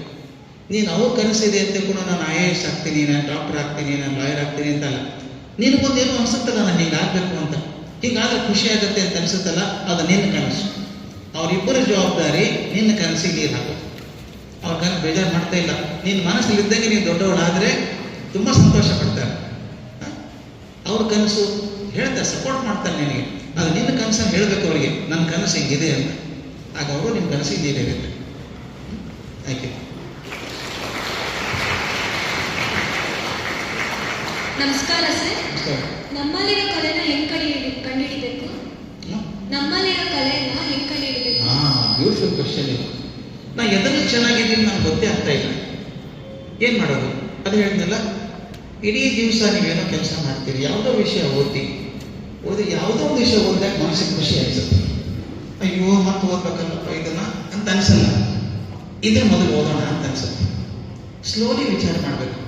ಯಾವ ವಿಷಯವನ್ನು ಓದಿದ್ರೆ ನನಗೆ ತುಂಬ ಖುಷಿ ಆಗುತ್ತೆ, ಆನಂದ ಆಗುತ್ತೆ, ತೃಪ್ತಿ ಆಗುತ್ತೆ, ಅದು ನಿನಗೆ ಆಸಕ್ತಿ ಇರೋ ವಿಷಯ. ಒಂದು ತಿಳ್ಕೋಬೇಕು, ಆಸಕ್ತಿ ಇರುವ ವಿಷಯದಲ್ಲಿ ಪ್ರಗತಿ ಬಂದಿದಾಗ ಯಶಸ್ಸು ಬೇಗ ಸಿಗುತ್ತೆ. ನನಗೆ ಆಸಕ್ತಿ ಇರೋ ಕೆಲಸ ಮಾಡ್ತಾ ಹೋದಾಗ ಬೇಕಾರಾಗಲ್ಲ. ನೋಡಿ, ಒಬ್ಬರು ಬಂದಿದ್ರು, ನಮ್ಮ ಮಗನಿಗೆ ಚಂಚಲ ಬುದ್ಧಿ ಸರ್, ಒಂದು ಕ್ಷಣ ಕೂತ್ಕೊಳ್ಳೋಣ ಸರ್, ಓದಲ್ಲ ಅವನು ಅಂತಿದ್ರು. ಕರೆದೇವನು, ಎದರಲ್ಲಿ ಇಂಟ್ರೆಸ್ಟ್ ಇದೆಯೋ ನಿನಗೆ? ಕ್ರಿಕೆಟ್ ಭಾಳ ಇಂಟ್ರೆಸ್ಟ್ ಸರ್ ಅಂತ. ಒನ್ ಡೇ ಮ್ಯಾಚ್ ನೋಡ್ತೀನೋ ಅಂತ ಹೇಳಿದೆ. ಸರ್, ಟಾಸ್ ಆಗೋಕ್ಕಿಂತ ಮೊದಲೇ ಕೂತಿರ್ತೀನಿ ಸರ್, ನಾನು 8 ತಾಸು ಬಿಟ್ಟು ಬಿಡಲಾರ್ದೆ ನೋಡ್ತೀನಿ. ಅಮ್ಮ ಹೌದು ಅವ್ನು ಹೀಗೆ ಕೂತಿದ್ದಾನೆ, ಬಾಯಿ ಹಾಕಿ ಊಟ ಮಾಡೋ ಮುಗಿಲಿ ಅಂತ. ಇಷ್ಟರ ಮಟ್ಟಿಗೆ 8 ತಾಸು ಕೂತಿದ್ದ. ಮತ್ತು ಅವ್ನು ಏಕಾಗ್ರತೆ ಇಲ್ಲ ಅಂತೀರಿ. ಏಕಾಗ್ರತೆ ಯಾವಾಗ ಬರುತ್ತೆ ಗೊತ್ತಾ? ಯಾವುದರಲ್ಲಿ ಆಸಕ್ತಿ ಇದೆಯೋ ಅದ್ರಲ್ಲಿ ಏಕಾಗ್ರತೆ ಬರುತ್ತೆ. ಆಸಕ್ತಿ ಇದೆ, ಸುಸ್ತೇ ಆಗಲ್ಲ. 8 ತಾಸು ಆಡ್ತಾರೆ ಮೈದಾನದಲ್ಲಿ, ಖುಷಿಯಾಗಿ ಆಡ್ತಿರ್ತಾರೆ. ಮನೆ ಬಂದು ಓದೋದ್ರಲ್ಲಿ ಅಯ್ಯೋ ಬೋರು ಅಂತ. ಅಂದರೆ ಹಾಗೆ ನಿಮಗೆ ಯಾವುದ್ರಲ್ಲಿ ಆಸಕ್ತಿ ಇದೆಯೋ ಅದನ್ನು ಗುರುತಿಸ್ಕೋಬೇಕು. ಖುಷಿ ಆಗುತ್ತಲ್ಲ ಯಾವ್ದು ಓದಿದಾಗ, ಅದನ್ನೇ ಬೆಳೆಸ್ಕೊಂಡು ಹೋಗ್ಬೇಕು. ನಾನು ಯಾವ್ದ್ರಲ್ಲಿ ಕ್ರಿಯೇಟಿವಿಟಿ ಇದೆ ನಂದು ಅಂತ ಗೊತ್ತಾಗೋದು ನನ್ನ ನಡೆಯಲ್ಲಿ. ಈಗ ಫಾರ್ ಎಕ್ಸಾಂಪಲ್ ಯಾರೊಬ್ಬರು ಸೈನ್ಸ್ ಮಾತಾಡ್ತಾರೆ, ಹೇಳ್ತಾರೆ ಅನ್ಸುತ್ತೆ, ಮತ್ತೊಂದು ಏನು ಹೇಳಿದಾಗ ಅದಕ್ಕೆ ಭಾಗವಹಿಸ್ತೇನೆ. ಅಂದರೆ ನಿನ್ನ ಆಸಕ್ತಿ ಇರೋ ವಿಷಯ ನಿನ್ನಲ್ಲಿರುವಂಥ ಕ್ರಿಯೇಟಿವಿಟಿ ಅದನ್ನು ಬೆಳೆಸ್ಬೇಕು.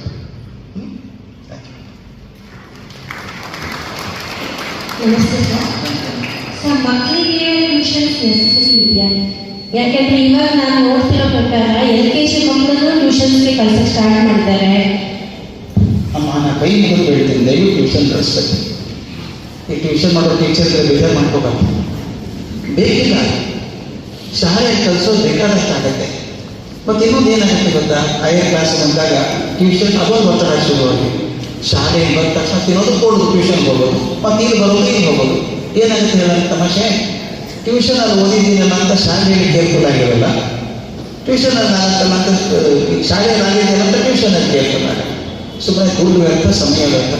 ಅದ್ರ ಬಂದು ಅದೇ ಶಾಲೆಯಲ್ಲಿ ಟೀಚರ್ ಕೇಳಿ ನನಗೆ ಅರ್ಥ ಆಗಿಲ್ಲ ಸರ್ ಹೇಳ್ಕೊಡಿ ಅಂತ ತಕ್ಷಣ ಹೇಳ್ಕೊಡ್ತಾರೆ. ಟ್ಯೂಷನ್ ಒಂದು ಎಡಿಷನಲ್ ಕೆಲವು ಏನು ಮಾಡ್ತೀವಿ ಗೊತ್ತಾ? ಇಲ್ಲ ಆಗ ಮಾಡಿದ್ರೆ ಮಾಡ್ತಾರಲ್ಲ, ಇಲ್ಲ ನಾಡಿಂದ ಏನು ಮಾಡಲ್ಲ, ಇದೇ ಸಿಲೆಬಸ್ ಅವರು ಮಾಡೋದು. ಅದರಿಂದ ಪ್ರತಿಯೊಂದು ಟ್ಯೂಷನಲ್ಲಿ ಏನೋ ದೇವತೆಗಳ ಪಾಠ ಮಾಡಲ್ಲ, ಮನುಷ್ಯರೇ ಪಾಠ ಮಾಡೋದು. ಇದು ಶಾಲೆಯಲ್ಲಿ ಮನುಷ್ಯರು ಪಾಠ ಮಾಡುತ್ತಾರೆ. ಅದರಿಂದ ಟ್ಯೂಷನ್ ಅನ್ನು ಹಗರಣ ಬೇಡ. ಅದು ಹಾಕ್ಕೊಟ್ಟಿದ್ದೀವಿ ನಾವು, LKG ಟ್ಯೂಷನ್ ಹಾಕೋ, ಅದು ಏನಪ್ಪ ಕಾರಣ, ಆ ಮಗು ಆರಾಮ ಆಟ ಆಡ್ಕೊಂಡು ಬಿಡಲ್ಲ ನಾವು. ಅದರಿಂದ ಟ್ಯೂಷನ್ ಬೇಕಾಗಿಲ್ಲ ನಾವು. ನಮಸ್ತೆ, ನಾನು ವೃತ್ತಿಯಲ್ಲಿ ಶಿಕ್ಷಕ. ನನಗೆ ಜಾಸ್ತಿ PTM ಆದಾಗ ಕ್ವೆಶನ್ಸ್ ಬರೋದು ಪೇರೆಂಟ್ಸ್ ಕಡೆಯಿಂದ, ಮನೆಯಲ್ಲಿ ಮಗು ಮೊಬೈಲ್ ನೋಡ್ತಾನೆ ಇರುತ್ತೆ, ಹೇಳಿದ ಮಾತು ಕೇಳಲ್ಲ, ಮಾರ್ನಿಂಗ್ ಬೇಗ ಎದ್ದೋಳು ಅಂದರೆ ಎದ್ದೋಳಲ್ಲ, ನೀವು ಹೇಳಿ ಅಂತ ಹೇಳಿರ್ತಾರೆ ಸರ್. ನಾವು ಮಕ್ಕಳಿಗೆ ಒಂದು ಸ್ಟೋರಿ ಮೂಲಕನೋ ಅಥವಾ ವಿಡಿಯೋ ಮೂಲಕನೋ ಮಕ್ಕಳಿಗೆ ನಾವು ಮನಸ್ಸಿನಲ್ಲಿ ಅವ್ರಿಗೆ ಜಾಗೃತಿ ಮೂಡಿಸ್ತೀವಿ. ಆದರೂ ಮಕ್ಕಳು ಆ ಒಂದು ದಿನ 2 ದಿನ ಮಾತ್ರ ಆ ಥರ ಇರ್ತಾರೆ, ಮತ್ತೆ ಯಥಾ ಪ್ರಕಾರ ಹಳೆಯ ರೀತಿನಲ್ಲೇ ಹೋಗ್ತಾ ಇರ್ತಾರೆ. ಅದನ್ನ ಯಾವ ರೀತಿ ನಾವು ಬದಲಾಯಿಸ್ಬೋದು ಸರ್? ಬಹಳ ಒಳ್ಳೆಯದಮ್ಮ. ನಾವು ದಿನ ಸ್ನಾನ ಮಾಡ್ತೀವಲ್ವ, ದಿನ ಯಾಕೆ ಮಾಡಬೇಕು? ತಿಂಗಳಿಗೂ ಮಾಡಿದ್ರೆ ಸಾಕು. ಇದು ಹಾಗೇನೆ ದಿನಾಲೂ ಹೇಳ್ತಾ ಇತ್ತು ಮಕ್ಕಳಿಗೆ. ಒಂದ್ಸಲ ಹೇಳಿದ್ರೆ ಆಗಲ್ಲ. ಈಗ TV ನೋಡಬೇಡ ಅಂತ ಹೇಳಿದ್ರೆ ಆಗಲ್ಲ. ಹೇಳ್ತೀವಿ 2 ದಿವಸ ಬಿಡ್ತಾನೆ, 3 ದಿವಸ ಮಾಡ್ತಾನೆ, 2 ದಿವಸ TV ಕೆಟ್ಟದು ಅಂತ. ಈಗ ಮನೆ ಪಾತ್ರೆ ಹೇಗೆ ನಾವು ದಿನ ಸ್ವಚ್ಛ ಮಾಡ್ತೀವೋ ಹಾಗೆ ಮಕ್ಕಳ ಮನಸ್ಸನ್ನು ನಾವು ದಿನ ಸ್ವಚ್ಛ ಮಾಡ್ತಾ ಇರಬೇಕು. ಯಾವ್ದು ಒಳ್ಳೇದಲ್ಲ ಅದನ್ನು ಎತ್ತಿ ಹೇಳಬೇಕು. ನಾನು ಒಳ್ಳೇದಲ್ಲ ಪುಟ್ಟ, ಇದು ಒಳ್ಳೇದಲ್ಲ ಇದು ಅಂತ ಹೇಳ್ಬೇಕು. ಅದು ಹೇಳೋರು ಹೇಳಿದಾಗ ಆಗಲ್ಲ. ಟೀಚರು ಪಾಲಕರು ಇಬ್ಬರು ಕೂಡ ಹೇಳಬೇಕಾಗತ್ತೆ ಮಗುಗೆ. ಕೆಲವೊಂದು ಸಲ ಒತ್ತಾಯ ಮಾಡಿ ಹೇಳಬೇಕಾಗತ್ತೆ. ಔಷಧಿ ಒಳ್ಳೇದು ಅಲ್ವಾ, ತಗೊಳ್ಳೋದಂದ್ರೆ ಏನು ಮಾಡ್ತೀವಿ? ಸಕ್ಕರೆಯಲ್ಲಿ ಹಾಕಿ ಕೊಡ್ತೀವಿ. ಅದು ಈಗ ಕ್ಯಾಪ್ಸೂಲ್ ಕೊಡ್ತಾ ಇರಲ್ಲ. ಕ್ಯಾಪ್ಸೂಲ್ ಅಂದ್ರೆ ಏನು ಗೊತ್ತಾ? ಪಕ್ಕ ಮೋಸ. ಅದು ಕೈ ಅಂತಲ್ಲ, ನನಗೆ ಒಳಗಡೆ ಕೈ ಔಷಧ ಇದೆ, ಒಳಗಡೆ ಇದೆ. ಕೈ ಗೊತ್ತಾಗಲಾದ್ರೆ ನಾವು ಶುಗರ್ ಮಾಡಿಕೊಟ್ಟಿರ್ತಾರೆ, ನುಂಗ್ತೀವಿ, ಒಳಗೆ ಬರೋದನ್ನು ಕೆಲಸ ಮಾಡುತ್ತೆ. ಹಾಗೆ ನಮ್ಮ ಮಾತು ಕೂಡ ಶುಗರ್ ಕೋಟೆಡ್ ಪಿಲ್ಸ್ ಥರ ಇರಬೇಕು. ಮೇಲ್ನೋಟಕ್ಕೆ ಶುಗರ್ ಅನಿಸ್ಬೇಕು, ಒಳಗಡೆ ಕೈ ಸತ್ಯ ಇರಬೇಕು. ಹೇಳೋದು ನಿಲ್ಲಿಸ್ಬಾರ್ದು. ಒಂದು ದಿವಸ ಹೇಳೋದಲ್ಲ, ಪ್ರತಿ ದಿವಸ ಹೇಳೋದಲ್ಲ, ನಾವು ಹೇಳ್ತಾನೆ ಇರಬೇಕು. ಕರೆಕ್ಟ್. ಒಂದು ಮಾತಿದೆ, anything done frequently becomes A habit, habit continued becomes an attitude ಅಂತ. ಆ್ಯಟಿಟ್ಯೂಡ್ ಆಗುವವರೆಗೂ ಹೇಳ್ತಾನೆ ಇರಬೇಕು. ಸರ್ ನಮಸ್ಕಾರ ಸರ್. ನನ್ನ ಮಗು 6ನೇ ಕ್ಲಾಸ್ ಹೋಗ್ತಾನೆ. ಅವನಿಗೆ ಮೊಬೈಲ್ ಮೇಲೆ ಇಂಟ್ರೆಸ್ಟ್, ಓದೋದ್ರ ಮೇಲೆ ಇದೆ ಸರ್. ನಾನು ತುಂಬ ಅವನಿಗೆ LKG ಫಸ್ಟ್ ಟೈಮಲ್ಲಿ ಬೋರ್ಡ್ ಮೇಲೆ ಹೆಸರು ಬಂದಿತ್ತು. ಮತ್ತು ಅದಾದಮೇಲೆ ನಾನು ಪ್ರಯತ್ನ ಮಾಡ್ತೀನಿ ಸರ್. ಮನೆಯಲ್ಲಿ ತುಂಬ ಹೇಳ್ತೀನಿ, ಫ್ರೆಂಡ್ಸ್ ಮೀಟಿಂಗ್ ಹೋದಾಗ ಹೇಳ್ತೀನಿ, ಸ್ಕೂಲಲ್ಲಿ ಇದೇ ಕಂಪ್ಲೇಂಟು, ಅವ್ನು ಒಳ್ಳೆ ಮಾರ್ಕ್ಸ್ ಬರಲ್ಲ, ಸ್ವತಂತ್ರವಾಗಿ ಕುತ್ಕೊಂಡು ಓದಲ್ಲ, ಅವ್ನು ಮೊಬೈಲ್ ಮೇಲೆ ಇಂಟ್ರೆಸ್ಟ್, ಓದೋದ್ರ ಮೇಲೆ ಇಲ್ಲ ಸರ್. ಅದ್ರ ಬಗ್ಗೆ ಅವ್ನಿಗೆ ಯಾವಾಗ ಒಂದು ಮೈಂಡ್ ಸ್ವತಂತ್ರವಾಗಿ ಓದ್ಬೇಕನ್ನೋ ಒಂದು ಮೆಚುರಿಟಿ ಯಾವಾಗ ಬರ್ತದೆ ಸರ್, ಯಾವ ವಯಸ್ಸು ಬರುತ್ತೆ ಅವನಿಗೆ. ಇವಾಗ 6ನೇ ಕ್ಲಾಸ್ ಓದಿದ್ದಾನೆ ಸರ್ ಅವನು. ಒಂದು ವಿಷಯ ಹೇಳ, ಮೊಬೈಲ್ ಕೊಟ್ಟವ್ರು ಯಾರು ನಮಗೆ? ಸರ್ ಮೊಬೈಲ್ ಕೊಟ್ಟಿಲ್ಲ ಅಂದ್ರೆ ಹೆಂಗಾದ್ರೂ ಅದೊಂದು ನಾವೇನು ಮಾಡ್ತೀವಿ ಗೊತ್ತಾ? ಮಕ್ಕಳ ಅಭಿಮಾನ ಅಂತ ಹೇಳ್ಕೊತೀವಿ ನಾವು. ನಮ್ಮ ಮಗಳು 2 ವರ್ಷ ಹುಡುಗಿ ಸರ್, ಕೊಟ್ಟ ತಕ್ಷಣ ಪಟ್ ಅಂತ ಯೂಟ್ಯೂಬ್ಗೆ ಹೋಗ್ತಾಳೆ, ತನಗೆ ಏನು ಬೇಕು ಹಾಕೋತಾಳೆ ಆಕೆ ಅಂತ. ಅಭಿಮಾನ ಪಟ್ಟಿದ್ದು ಉಂಟಲ್ಲ, ಅದಕ್ಕೆ ಯಾಕೆ ಬೈತೀರ ಆಕೆಗೆ? ಕೊಟ್ಟದ್ದು ನಾವು ತಾನೆ. ಈಗ ನಾವು ಈ 9th 10th ಹೊತ್ತಿಗೆ ನಾವು ಮೊಬೈಲ್ ಬಿಡಿಸೋದು ಕಷ್ಟ ನಿಮಗೆ. ಸಣ್ಣದಿಂದ ಬಿಡಿಸ್ಬೇಕು. ಅದು ಮರ ಆಗಿಬಿಟ್ರೆ ಏನು ಮಾಡೋಕ್ಕಾಗಲ್ಲ. ಸಸಿ ಇದ್ದಾಗ ಒಂದು ಬೇಲಿ ಹಾಕ್ತೀವಿ, ಒಂದು ಕಡ್ಡಿ ಕೊಡ್ತೀವಿ. ಕಡ್ಡಿಯಿಂದ ಜೀವನದ ದಾರಿ ತೋರಿಸೋದು, ಬೇಲಿಯಿಂದ ಯಾವುದು ಬೇಡ ಅದು ಬಿಡಿಸೋದು. ನಾವು ಸಣ್ಣದಿರ್ತಾನೆ ಮೊಬೈಲ್ ಕೊಡಬಾರ್ದು. ಕೆಲವು ಸಲ ಎಷ್ಟೊಂದು ತಾಯಿಯಂದ್ರೆ ಮಾಡ್ತಾರೆ ಗೊತ್ತಾ? ನಾವು ಮಗು ಆ ಮೊಬೈಲ್ ತೋರಿಸೋದು ಊಟನೇ ಮಾಡಲ್ಲ ಸರ್. ಬಿಟ್ಟು ನೋಡಿ ಏನಾಗುತ್ತೆ, ಒಂದು ದಿವಸ ಊಟ ಮಾಡಲಿಕ್ಕಿಲ್ಲ, ಹಾಗೆ ಇರ್ತಾನೆ ಅವನು. ಒಂದೊಂದು ತಾಸು ಹೆಸರು ಆಗಲ್ವ, ತಾನೇ ಬರ್ತಾನೆ. ಒಂದ್ಸಲ ಮೊಬೈಲ್ ಕೊಟ್ಟು ಅಭ್ಯಾಸ ಮಾಡಿದವ್ರು ನಾವೇ. ಮತ್ತು ಈ ಮೊಬೈಲ್ ನೋಡ್ತಾನೆ ಅಂತ ಹೇಳ್ತೀವಿ. ದಯವಿಟ್ಟು ಕೊಡಬೇಡಿ, ಸಣ್ಣ ವಯಸ್ಸಿಗೆ ಬೇಡ. ನಾನು ಹೇಳಿದೆ ಕೊಟ್ಟೆ, sorry I can give you at this is not possible. ನಿಮ್ಗೇನು ಬೇಕು ನಾನು ಮೊಬೈಲಲ್ಲಿ ತೋರಿಸ್ತೀನಿ, ಕ್ವಶನ್ ಬೇಕಾ ತೋರಿಸ್ತೀನಿ, ಇನ್ಫಾರ್ಮೇಷನ್ ಬೇಕಾ ಕೊಡ್ತೀನಿ ನಾನು. ಬಟ್ ಅದನ್ನು ನೋಡೋಕೆ ಬಿಡಲ್ಲ. You should be firm on certain things.